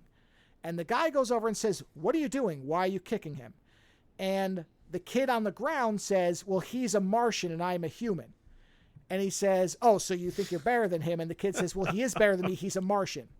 And he's like, "Well, how about?" He says, "Let him go. Stop doing that." And the kid's like, "No, I don't make him let me go because he'll just chase after me and catch me again. So what's the point?" The guy just kind of looks at him and shakes his head and leaves. So that's your opening image on the thing. So then it cuts to that guy going to a TV studio, and we find out that he is essentially a Alex Jones type, except he's not crazy, but his name is Iron Edom, IDEM. I think that's how you're supposed to pronounce it from what the movie gave me. And he hosts a show called Iron Edom's Independent News. And he wears this fake wig, and he's handed the script that changes what he was going to say, and he's saying things that are clearly propagandist material. And they're playing even musical cues like Pavlovian signals. It's very, very interesting and very deliberate, where he says things like, "I am the Independent News. You can trust me. You should trust me. You must trust me." And then a musical tone plays. And he says, "We are now celebrating the 12th day of the Martians landing to grace us with their presence." Music plays. People are encouraged to go out and give blood in a sign of friendship with the Martians. Music plays. When you do, you can get a badge of friendship. And I'm not kidding. Now, this movie came out in 81, I believe. Hold on, I'm just double checking. Because obviously, 81. Now, THX 1138 was, I believe, 76? 71, so 10 years before. Wow, even older. And the tags that are the badge of friendship are the metal tags from THX 1138 on the ears. I mean, they are the same thing. So clearly, that's intentional. There's no way that's accidental. And again, it says, "Get a badge of friendship," and a thing plays. And he says, "Good news, everybody. You don't have to try to teach the Martians our language. They're so smart that they already knew it as soon as they got here." Music plays. And then, and that's the whole broadcast is pro-Martian propaganda that he has been told to read. He immediately then goes into his, well, you would assume news director's office and says, "I'm not doing that again." The news director says, "What do you mean?" He's like, "They changed my script and they told me what to read. I'm supposed to be independent. I'm not doing this again." And the editor says, "Well, you are independent. You can do whatever you want. Just be prepared to pay the price for what you're going to do." And he's like, "Why would you? Okay, why do they want me reading this? Who is in charge of this? If it's so bad, then just fire me." And the guy's like, "No, the Martians like you because people believe you. So we need you to keep reading stuff." He's like, "But if you want to go out there and say whatever you want, go ahead, and just understand there will be consequences." And he says, "You hand me another doctored script and I quit." And that's it. And he storms out. Goes home, sees his wife, who was the one he was walking with in the beginning. And the next morning, no shit, fascist dressed stormtroopers they chainsaw his door open and kick it in, and they start smashing everything up. They take his wife, they put her in a body bag alive and zip it up and take her out. And then a guy sits down there and says, "You need to be more friendly with the Martians. They just want to be friends with us." And in the background, you see a Martian. And the Martian, and it's tough to, this is the interesting bit. They appear to be either little people or children. They're very short. They're wearing giant, almost puffy, the puffy jackets, the big puffy jackets. Yeah. All spray painted silver. Their heads are completely silver, but they look humanoid. They just have silver, which could just be paint. And they start painting on his mirror, "We just want love. We just want your love and your blood." And then they leave, and the whole apartment is wrecked. And so he then from there on, it is a sequence of him trying to find out what's going on with his wife. So after that, he's told he has to go and get one of those tags put on his ear. He does. He gets it's paint. They staple it onto him. This is not like a painless process. So they take his blood, they staple him. And so he's wandering around. He's trying to find where she is, and he's looking around. He sees them installing TVs with benches out in the public square that people are going to watch. And then there's a point where they're going to have a big, I guess you would call it concert or Honestly, something. it's a bit Brazil. Oh, it's very Brazil. Okay. Yeah, it's extremely Brazil. So that gets to a point where they're going to have this. So at some point, and they never really define why this is, because he's wandering around and he's trying to find anybody who might know where his wife is. And there's a point where he's kind of wandering around and he's in these different slums that exist, and he's trying to find out information, and nobody will tell him anything. And then at some point, so then he's in a bathroom, and it's probably at about the midpoint of the film, and a Martian comes into the bathroom. And at this point, it looks like it's a child, not a little person, but it's hard to tell because they're in the big jacket. They've got the spray painted face. It's made so you don't really know. And he takes a piece of pipe and he beats the Martian to death. And the Martian bleeds red. And he screams at the Martian, "Why are you doing this to us?" And the Martian says, in what sounds like a child's voice, "They told us we could have candy. We just want candy." Which has led some people to say there were never Martians at all. This is a put-up job by the government to collect. Yeah, right? And there is nothing in the film that contradicts that whatsoever. In fact, and it's something I didn't... I like that it's. Oh, it gets... Yeah. You're going to like it more. There's a point where suddenly they say the Martians are leaving and the government now says they're our enemy. And so we want them to leave, and they're leaving. For no reason. And it's at the end, it appears, of this blood collection campaign. Or at least they've gotten a large amount of something. Who knows? And so they're going to have this big thing that's celebrating the Martians leaving. And they want him to speak at it. Right? Now, at the beginning, when he was doing his first broadcast, I think is where they showed this footage of the Martians supposedly landing. And what it looked like to me was... probably literal file footage of a rocket, like an Apollo rocket taking off, but in reverse. So you see the rocket coming backwards and like the flames coming down and into it. That's a clever way to do it. And what I thought was at the time, this is just an inexpensive way to show this. However, when they're doing the big celebration of them leaving, it's the same footage forwards, which made me think, no. Oh, I see. This is faked. This is faked imagery. That's file footage that they played backwards and forwards, assuming that people are stupid. And so he shows up at this thing where they're having this rock concert and celebrating the Martians leaving and saying the Martians are our enemies, and we've told them to get out, we've driven them out, blah blah blah blah blah. And so he comes out because they wanted him to speak, and he basically puts a knife to the guy behind the stage and says, "Put me on now," and goes out in the front and gives this long speech, which. Okay, wait a minute. I think I found somebody who has the quote. Oh yeah, here it is. I'm going to read the whole thing. I'm assuming that this looks like it is relatively verbatim. I mean, this person did such a long review, I assume they did transcribe this. "Today there will be no announcements, no jokes, no news. I hear this is a goodbye to the Martians. I also want to say goodbye to you, but this is no reason to feel sad, because simply as of tomorrow, you will love someone new. Do you know why you like me? The more idiotic my programs were, the wiser you felt. That was the point. To pick the TV chaos for truths which you thought to be convenient. You accept only what reinforces your belief that passiveness is a virtue and a must, because this is what you want to believe in. You cry, you pity yourselves, and what then? Then you sit in front of a TV set and you feel you get absolution for your sins. You feel more human than those whom you watch, but you watch humans like you. Hypocrites like you, feeble like you, submissive like you. Television is created in your image. Stop being a herd of silly blockheads. Can you see this tin plate? That's the thing on his ear he's referring to, the tag. Do you think that I could talk to you into believing it is an honor or reason of pride if you did not want to believe it yourselves? Now, what is it actually? You are stupefied, volitionless. They tell you to donate blood and you donate it. They tell you to go about on all fours and you do it. You sell out your dignity, your honesty, only to buy a larger TV set to get the awful of authority. Each of you wants to rule, but each is a slave. Every one of you is being raped, but the only thing you desire is to rape others. How different are you from those you spit at? No different. We are the same. That's his speech. Wow. That's no shit.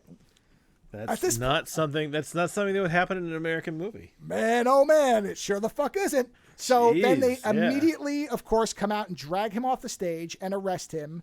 They set up a new independent news station that is called, I shit you not, The New Better News, and announced that he's a collaborator, that he was working with the Martians to try to get, to subjugate the human race. And that's why. So disregard everything he said. It was all fake news. It was all a hoax.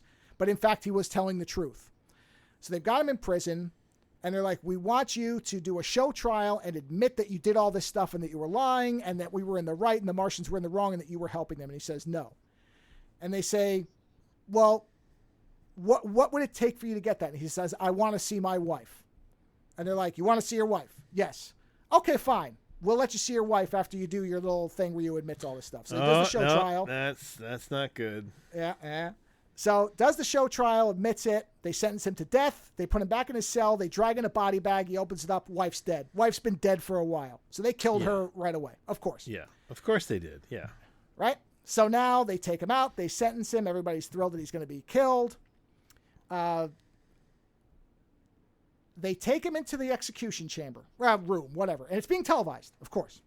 They bring him in, say we're going to execute the collaborator. And this is the interesting part because I had one interpretation of this and other people have a completely different one. And both are valid. So you see him and he's standing on a post with his hands behind his back. And you see the people in front of him with the guns. And you see a TV monitor that's showing the scene. Mm-hmm. They say, ready, aim, fire. They fire. On the TV set, he collapses dead. In the thing we're seeing in the room, they open his handcuffs and they let him go. And he opens the door to this hangar that he's in. And you can't see what's outside. You just see like light and mist, but you can't really make out what it is. And he walks out, and all you see for a minute is the TV monitor with him dead and the people standing there. And then the movie ends. Now, I read that as... Okay. Yeah, there's a few ways to go with this. There's at least two big ones. Right, mine was, they don't fear him anymore. They've used what they need him for, and they don't care if he lives and goes out. He's completely devoid of anything. He's a broken man. He'll probably just go kill himself. So what's the point? Let him go. Okay. Because according to him, only people only believe the TV anyway. They don't care, and they've shown him trying to tell people stuff, and they don't believe him. Yeah, so that's he's one completely. Version of it. That's right. Okay.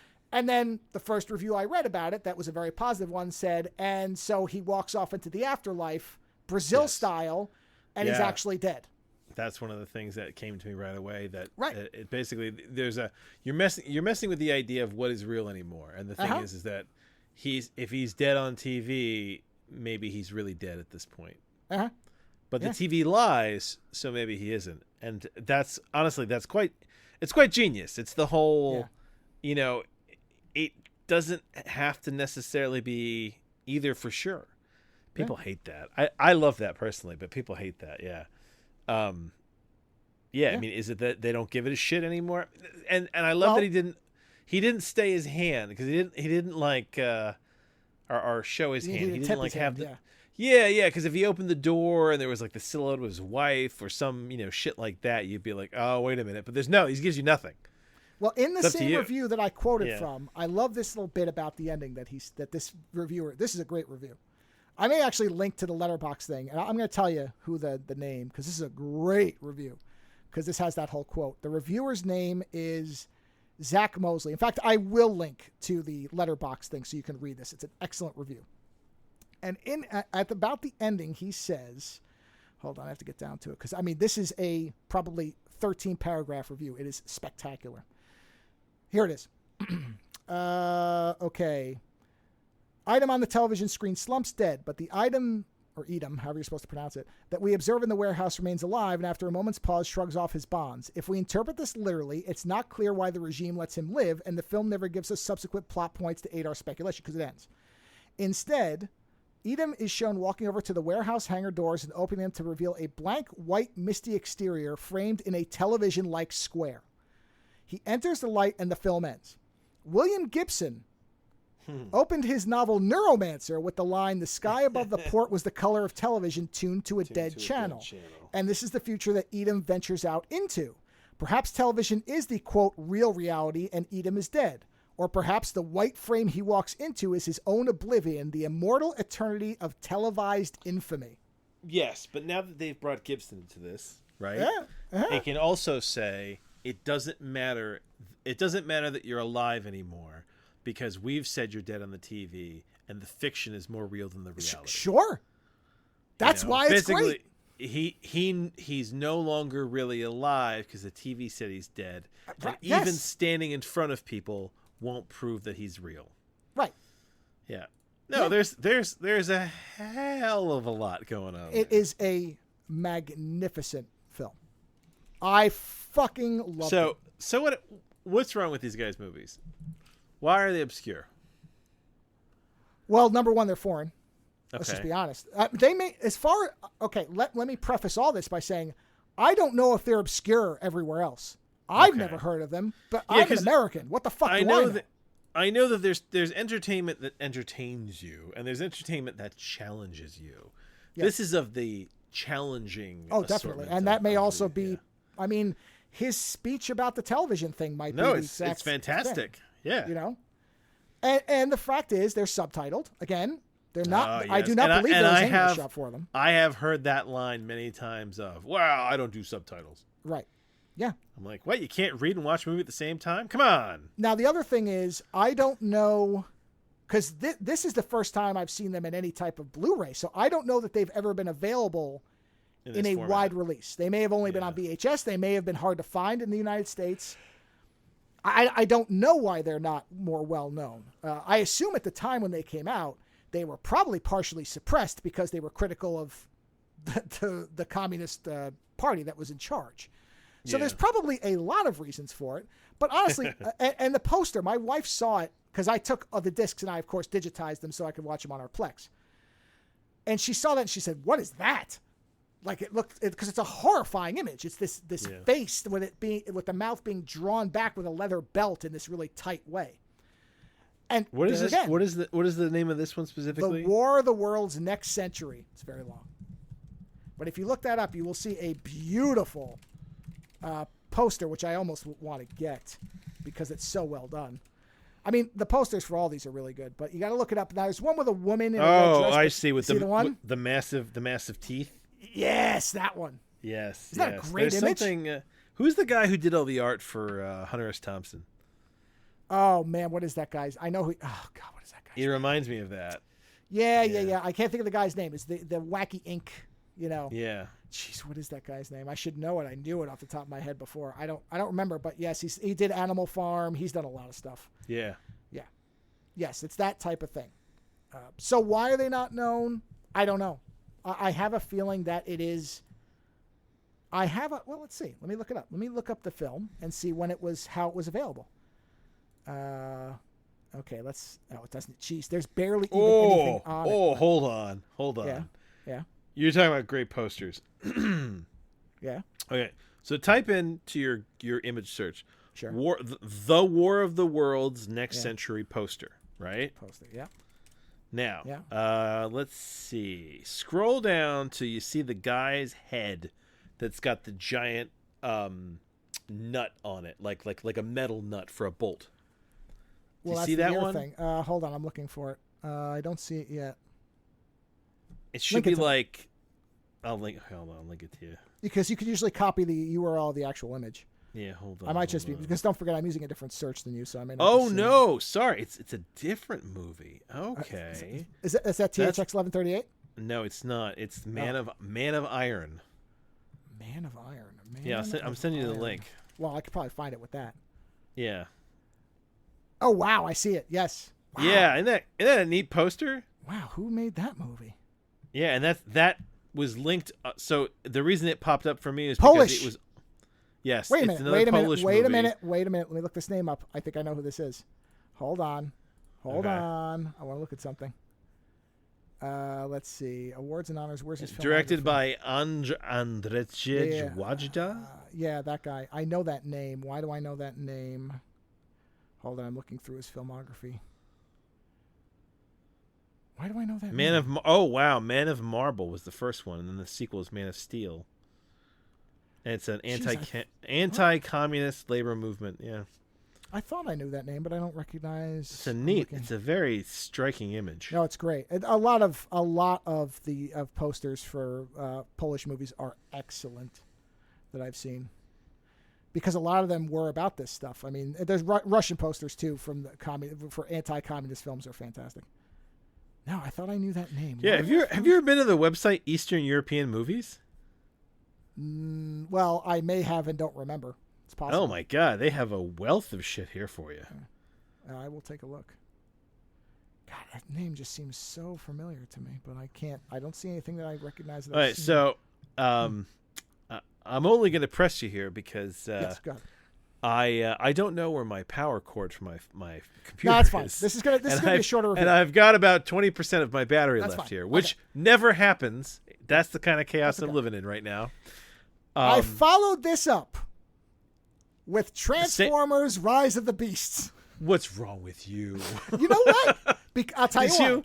Hold on. Did you go straight from one to the other? One night to the next night, yes. Okay. So, I watched the trailer for this when it came out. I had seen it came out. Did you watch Bumblebee? I did, and I liked it. Okay. And I saw a lot of people who said, if you liked Bumblebee, you'll probably like this. It's not like the other Michael Bay ones. And I went, oh, okay. Yeah, because he does look, everyone looks a little more classical. They do. They do. So I went, okay. Because I watched the trailer and I went, Unicron?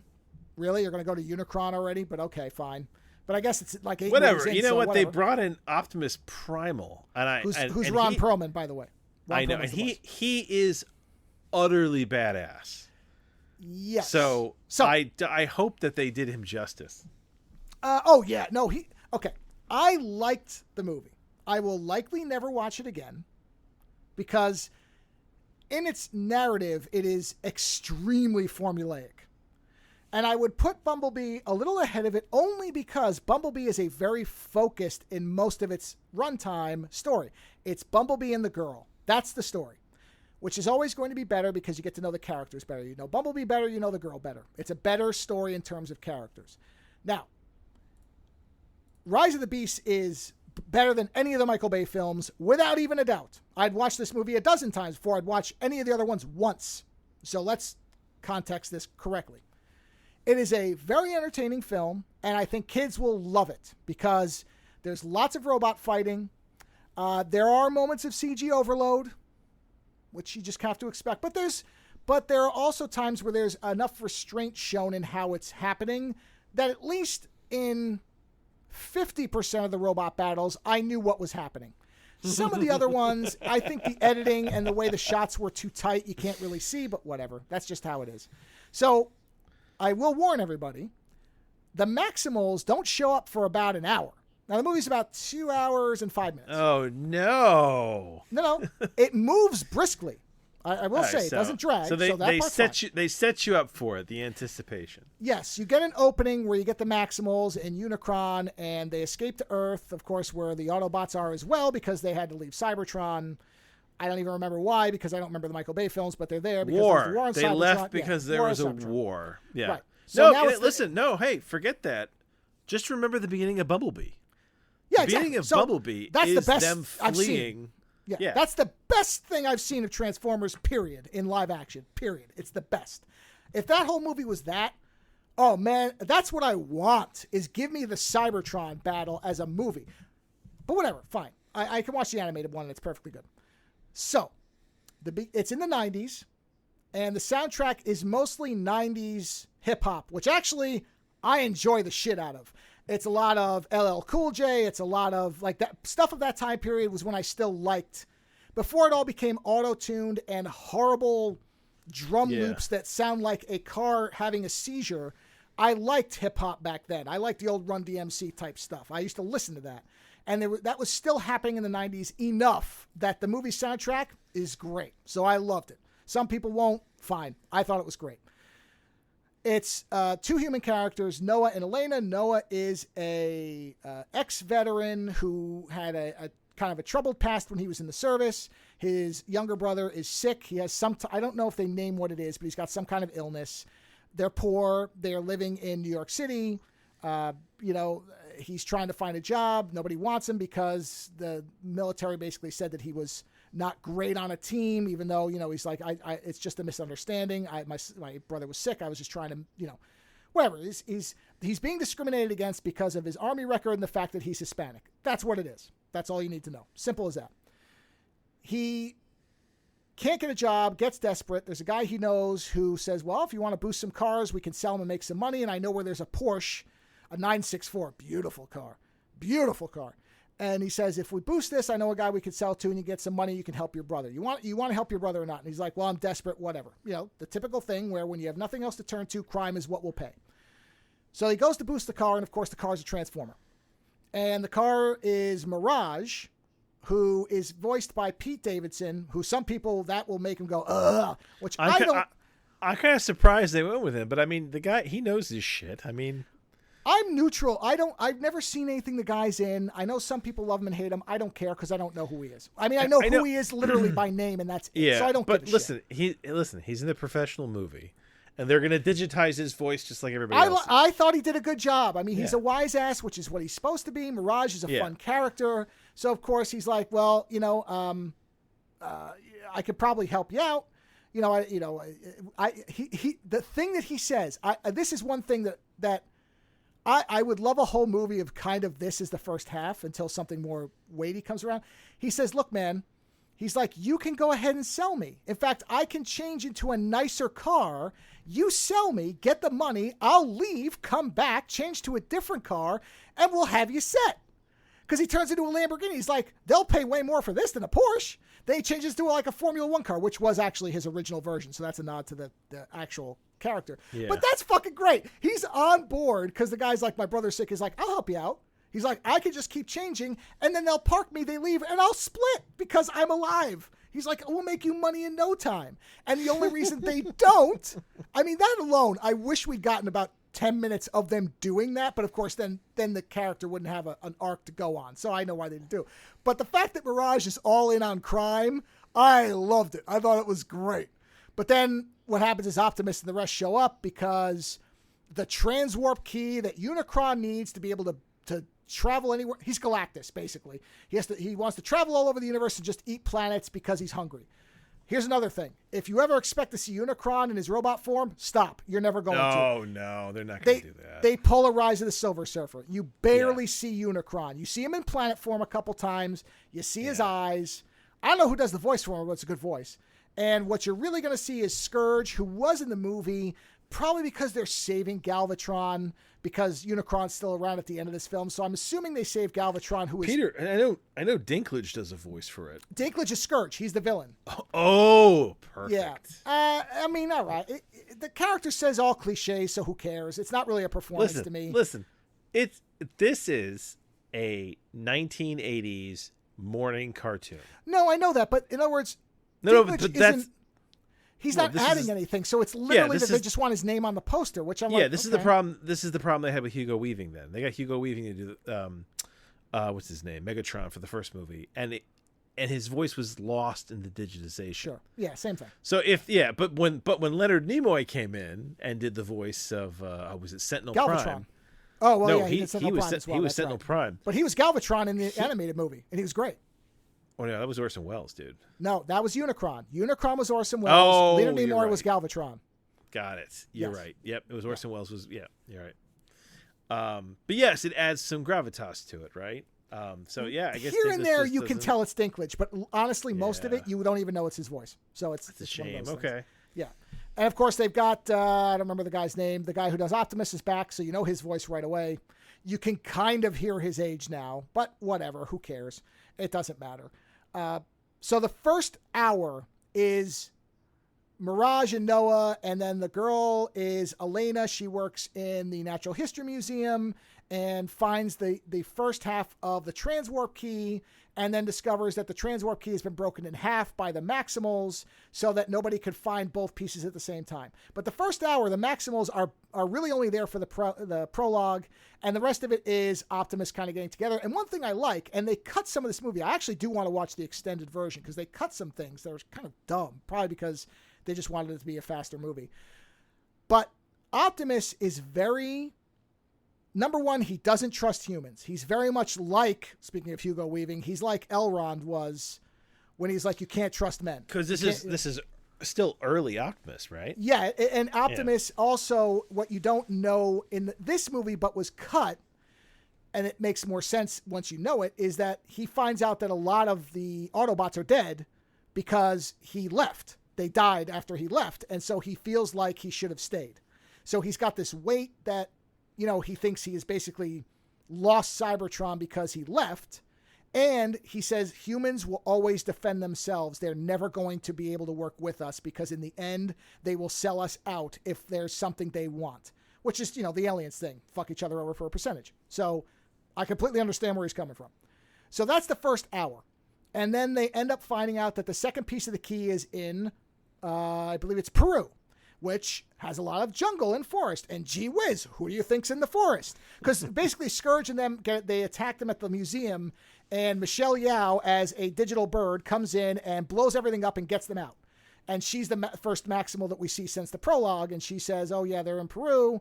And then she gets infected by Scourge. She dies later in the film, but that's the first Maximal. That's the connection. They go to Peru. They find Optimus Primal. He and Prime want to kill each other. And this is also great. At first, Primal not hates. He says, this is not the Optimus Prime that I've always heard about. What is wrong with him? He's just like a defeated leader. Again, without the context, you don't really get what's going on. I mean, you kind of do, but they don't tell you what happened. Yeah. So you don't really understand why he's acting this way. And Primal's like, he's not going to be able to take on Unicron. He's basically given up. He's just trying to hide out here till he dies. And so Noah, you know, hears them all saying this, and he says to Elaine, he's like, look, we got to get the key and we have to destroy it. And she's like, what do you mean? He's like, if that key ends up with Unicron, Earth is toast. And these guys aren't going to be able to do it because half of the team is basically given up on this shit and we can't rely on them, which is exactly what Optimus Prime said. It was basically, we can't rely on these people, and Noah's basically hatching a secret plan to destroy the transwarp key. And Alea says, no, we can't do that. You know, we have to work with them. And Noah's like, no, I'm blowing it up. I will not sacrifice the whole planet and my little brother because this fucker's having a crisis of conscience. I ain't doing it, man. And so they get the key, and he goes to destroy it, and Prime shows up, and he's like, don't do it. I was wrong about people. You know, I'm trying to remember what he does, because one of them does something to save one of the Autobots or something like that, you know, and so he sees that he was wrong, and he's like, we can do it, or at least we can try, you know, and so Noah doesn't blow it up, at which point, I think her name's Air Razor, which is Michelle Yeoh. She's the bird Maximal. She's like an eagle or something. Big Boobo from, you know, Clash of the Titans. She grabs the key and takes off, and Noah's like, fuck, that's it. They've got it. Because Scourge at this point is just wiping people out. Like, nobody can touch him. He takes, which I like, any other whatever bot that he kills, he cuts off their insignia, like the little Autobot symbol or whatever it is, and he bolts it onto his armor. So he's got all these faces and shit for all the different robots he's killed, and he's got them all as like Predator trophies on his body. It's great. He's got this whole thing where you see him cutting it off Predator style, and he bolts it on and like welds it to his frame. It's fantastic. So they activate the transwarp key, and, you know, Unicron starts to come through, just like kind of the end of the Avengers, where all the shit's coming through the sky. And they do this big thing where they do a big assault, and they're trying to distract some of them, and they got to get the key, and they got to take it out and try to get it out by using this kind of cancel code, or, you know, this not self-destruct, but basically a cancel order. The destruction MacGuffin. Well, they don't want to destroy it. They just want to stop the portal from being open. There's a way to stop it by entering this code. So they're doing all this shit, blah, blah, blah, blah.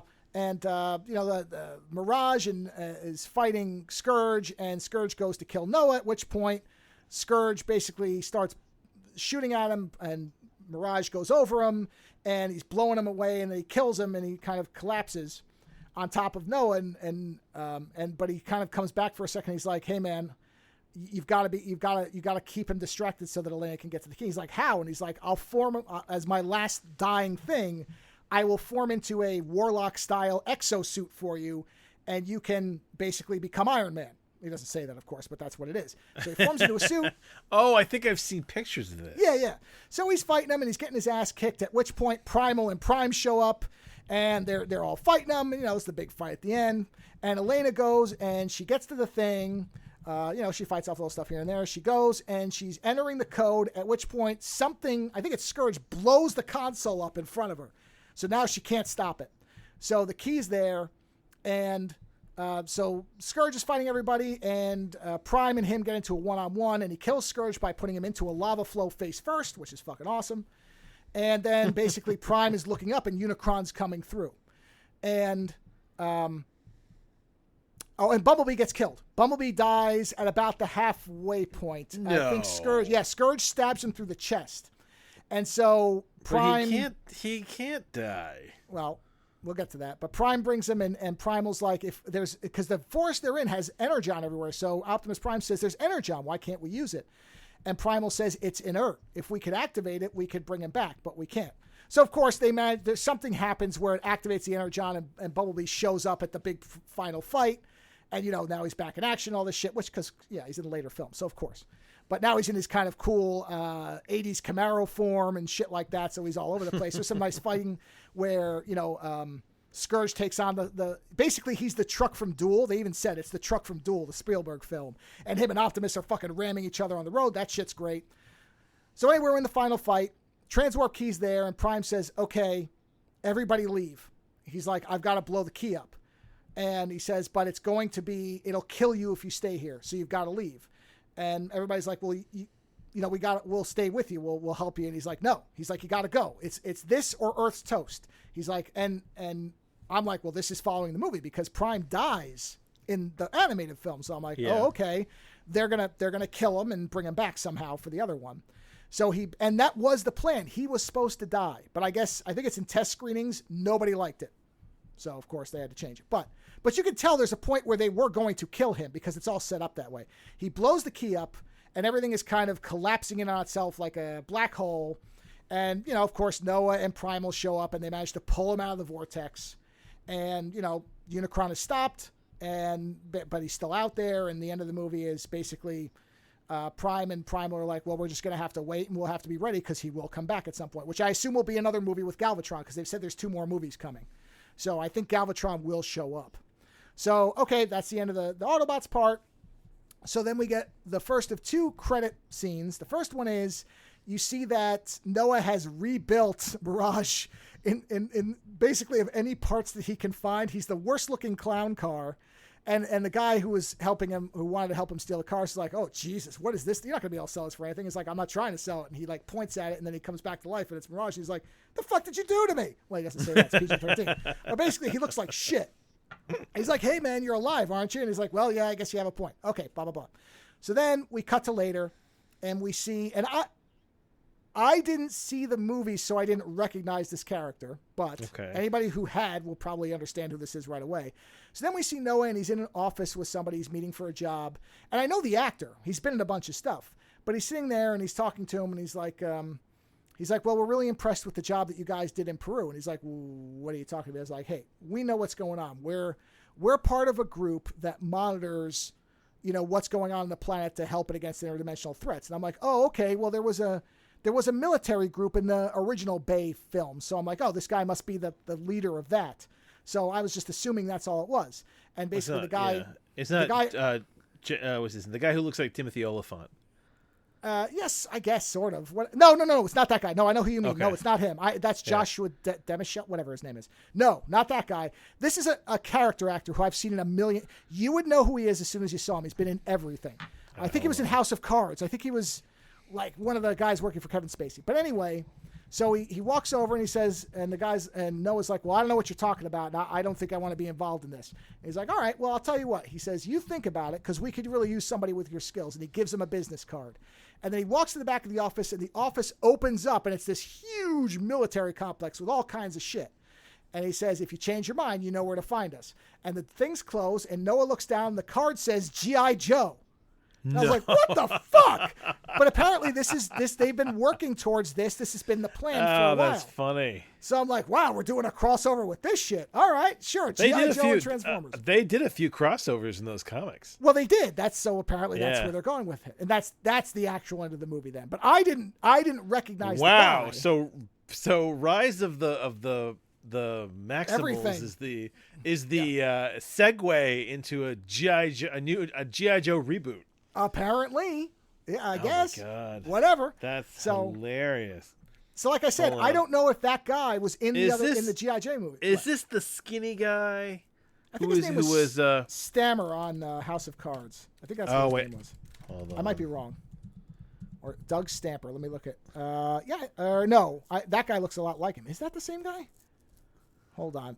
What's the actor's name? Balding. He's balding. That's for sure. Who played him? Oh, jeez, come on. Oh, screw it. Let me just look at the movie. Let me look at Rise of the Beasts. It'll say it here. Jesus Christ! This is what I get for not having it on hand. Rise of the Beasts. It is him. It is. All right, Stammer. It is him. Yeah. Stamper, not Stammer. Yeah, I know Stamper. him because he's in.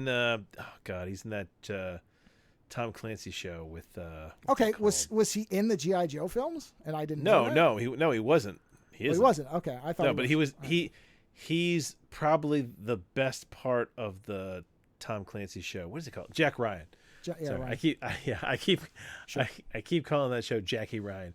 The Jack Ryan show with Mr. Fantastic.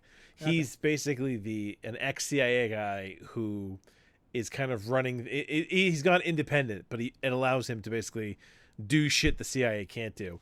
And he's played by that guy. And when he first showed up in season 2, I thought he was going to be like a bad guy. But since then, he's gone on to be probably one of the more hilarious parts of the show. Okay. And so the idea of him doing a G.I. Joe show, or G.I. Joe movie, actually looks like a lot of fun. Yeah. Yeah. Yeah. Well, it's amusing as hell that you enjoyed I guess a mainstream Transformers it was. movie. Like I said, as an adult, would I ever watch it again?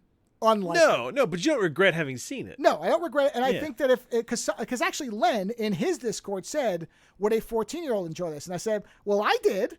So. Oh, my son will enjoy the shit out of it. Yeah. Oh yeah. No. And they do have, there is the team up with Prime and Primal fighting together. They do all that. So you get that. Yeah, Primal isn't as big as Prime though, isn't he? Isn't he smaller? He's smaller, but they do make him out to be more hulky, so it's like he is tough. So yeah, I remember there is a crossover between Beast Wars and Transformers where they find the ship that Optimus Prime crash landed in. Okay. And I'm pretty sure they wake him up for some reason. Well, the way I would describe but it they were is- like half the size of him. Oh no, they're definitely closer. I mean, I don't know if there's ever a point where they're literally standing next to each other, but he's definitely not half the size of him. What he is I would say it's like having Jet Li and Dave Bautista next to each other, right? And imagine they're roughly the same height. Well, one is a brawler and one is more of a finesse fighter. Because Prime can't, like Primal is bashing into things like a fucking wrecking ball at times. Yeah. Whereas Prime is using his sword and his axe, I guess. Yeah. Which I have to admit, that's the one thing I don't like about Prime is I know they can't just have him shooting a gun at everything, but I'm just the idea of him having No, the sword and axe thing has come up a lot. Yeah. I it don't wasn't love it wasn't in the original. I don't know when it came in. I don't know if it's from the comics. Maybe. But, who knows? yeah. I get it because otherwise it is. I mean, when you watch the cartoon, they're literally just shooting at each other, GI Joe style. Nothing hits anything. So I get it. I know why they want it. And it doesn't give you the tangible kind of robots bashing into each other thing, which is what people want. But I'll be honest with you, the fight with Prime and Scourge when they're trucks is better than anything with Prime and the swords. Like when they're racing around, bashing into each other and trying to run each other off road and all the rest of it. That's better because it's like Fury Road at that point. It's fucking Transformers Fury Road, which is great. I mean, that part is fantastic. So did Bay have anything to do with this? Or was he just like an executive producer? I think in name only, because it's it definitely does not feel like that, where the robot designs are more like what you would expect and not it has the influence of Bay because they can't completely dump his designs. No, but it's definitely closer better. to Bumblebee. Yes, definitely. The only problem with this, and again, the reason why I think Bumblebee works better for me, is there's so many characters in this. If this had been mostly Mirage and Noah, if that had been the whole middle, was their bonding thing, I think it would be a better movie. But they had to fit so much in there. Because like I said, the Maximals don't even show up till halfway. This is like the Avengers problem, Yeah. Holy shit, though. It has 1, 2, 3, 4, 5 screenplay credits. I don't. Yeah. Well, it was changed a lot. I know that they changed things in it. All right. So Michael Bay is only the producer on this. Right. He's not director. And it does not feel like. I doubt he was. I mean, maybe he was on set, maybe, but I doubt it. I don't think he was involved really in any meaningful way. So that is an improvement. I'm looking to see what else. I don't know. I didn't look. I think he's. Oh, done he did. Things. He directed Creed 2. Oh, okay. All right. Well, that makes sense. Yeah. Okay. Yeah. No, it's a very competent film. Again, it's still at times I feel like they overdid the CG, which of course they did. It's just the way it is. And some of that I think is because there are so many characters. Because Scourge, Scourge is so forgettable. Outside of the thing where he's bolting the parts on himself, I didn't even remember him from the animated film. But apparently he is in it. But this is what I mean about Galvatron is so much better that when it's Scourge as Unicron's Herald, it's like, oh, this is like instead of the Silver Surfer, you got Fire Lord. I mean, technically he was a Herald of Galactus, but who cares? I'm looking to see who Scourge was in the animated one. Oh, I remember Scourge. I don't. Let me look. I don't remember what he looks like. I don't remember him at all. He was in the show. He wasn't in the movie. No, they said he was in the movie. Was he? Oh, I remember him in the show. Hold on, let's see. Yeah, here it is, animated film. Oh wait. Okay, he was. Yeah, because he was originally Thundercracker. Scourge was created from the remains of Thundercracker. Okay. Thundercracker. Oh, man, Transformers has some fucking great names. Yeah, okay. Oh, that's Scourge. Okay, yes, I do remember Scourge now. So basically, when he transformed all of the... You know how there's all those Decepticons that look like Starscream? Yeah. Yes, so a bunch of them basically killed each other off, and then he brought them all back to be his minions. Okay, that's when he made Megatron. He also You know what the problem is? Scourge. I'll tell you what the problem is right now. He looks so much better in the cartoon. He's so much more stylized. Look at him in the film. He's just nothing. That looks like the most Michael Bay of all the stuff. Now you'll see a picture of the truck form is awesome. But his robot form is utterly forgettable. Oh, yes, this is the maximal. There's no color. There's nothing. Honestly, but look at the truck. Look at the truck. Hold on. Look up Scourge truck. Or I can send you this image, which this truck is spectacular. Here, I'm going to send you this. Sorry, everybody that's listening. There. Send. Look at that fucking thing. Oh, wow. So you see what I mean about when they're fighting his trucks? That is menacing. It is beautiful. Like that scene is so good. They should have done something where he was all blue. Honestly, they need to embrace color. I agree. Because if they... This is it's the only thing I'm going to say that I think would improve the Transformers movies, other than get good writers. Put all the Transformers in primary colors. That way, when you have the big fights, we know that blue is fighting red. Because you always know red is Optimus Prime. You always know that yellow is Bumblebee. So Scourge should have been blue. I just sent you the picture of the two of them in the same scene. See what I mean about the size? Yes. They're essentially the same size. Yeah, you're right. They are. Yeah. I mean, listen, honestly, Primal looks Primal looks like he could rip Optimus in half. Well, the thing I like is that they don't have the same form. They do seem like different fighters, which is good. That's a good thing. I think that was actually a very smart decision. And does it matter that his voice is Ron Perlman? Can you hear Perlman? Yes. Oh, no. Actually, I didn't think it was Perlman at first. Who did I think it was? Then I realized it was Perlman. Oh, I was so sure it was someone else, but I can't remember who it is. Somebody who has like Perlman's deep voice. But yes, he sounds great as Primal. It does sound like Perlman with a bit of a... you could probably find a clip of him talking. I'm checking right now. Yeah. Oh, no, he sounds great. Like that one, I feel like they didn't... I think with him, unlike Dinklage, whose voice is somewhat ordinary. He doesn't sound very unique. It doesn't sound like they digitized him very much. Well, but Perlman's voice inherently is different than he has a wonderful speaking voice. Oh, it's the timbre. The timbre Yes. of it is excellent. Yes. Right. The same way that, James Earl Jones has that voice.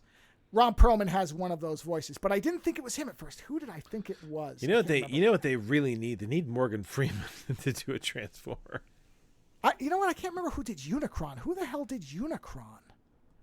Because the voice was good. Oh yeah, he speaks. Yeah. Oh no, he speaks. He speaks a lot. Well, yeah. Who do you get to replace Orson Welles? Well, that's the trick, right? I mean, that is the trick. Who was it? I don't remember because the voice sounded good, but I don't remember who was Unicron. Jeez, I can't even find. Who the hell did Unicron? Unicron. Coleman Domingo. Yeah. Whoa. It's a cool looking dude, but I don't know him from anything. Hold on. Do I know him from anything? Coleman Domingo. Oh, he was in Candyman. Okay. Oh, I know who this guy was. Yes, all right. Great voice. I know him from Candyman.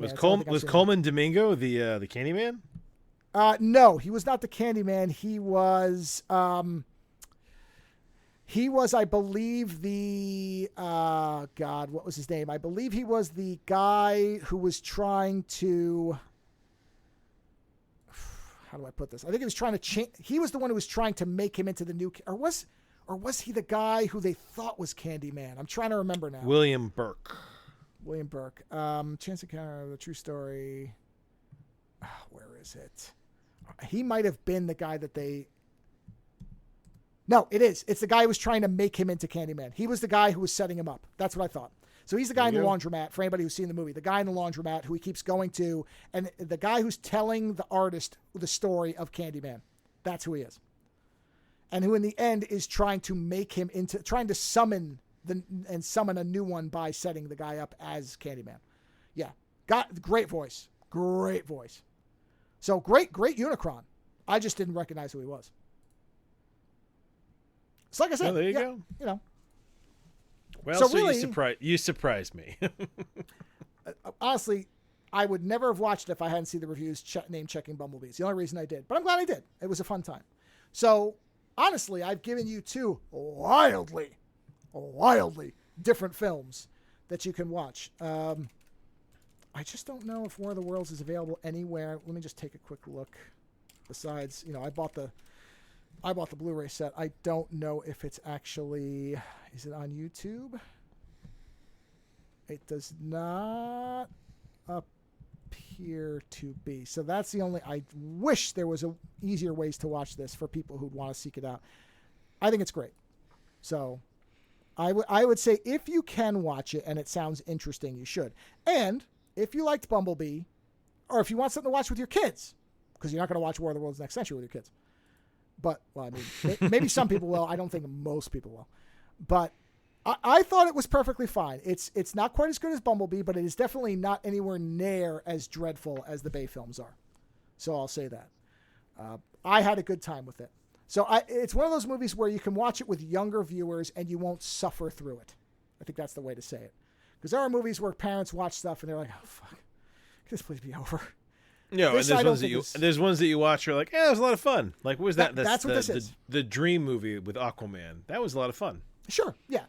I would say this is a good movie if you have any affection whatsoever towards the Transformers.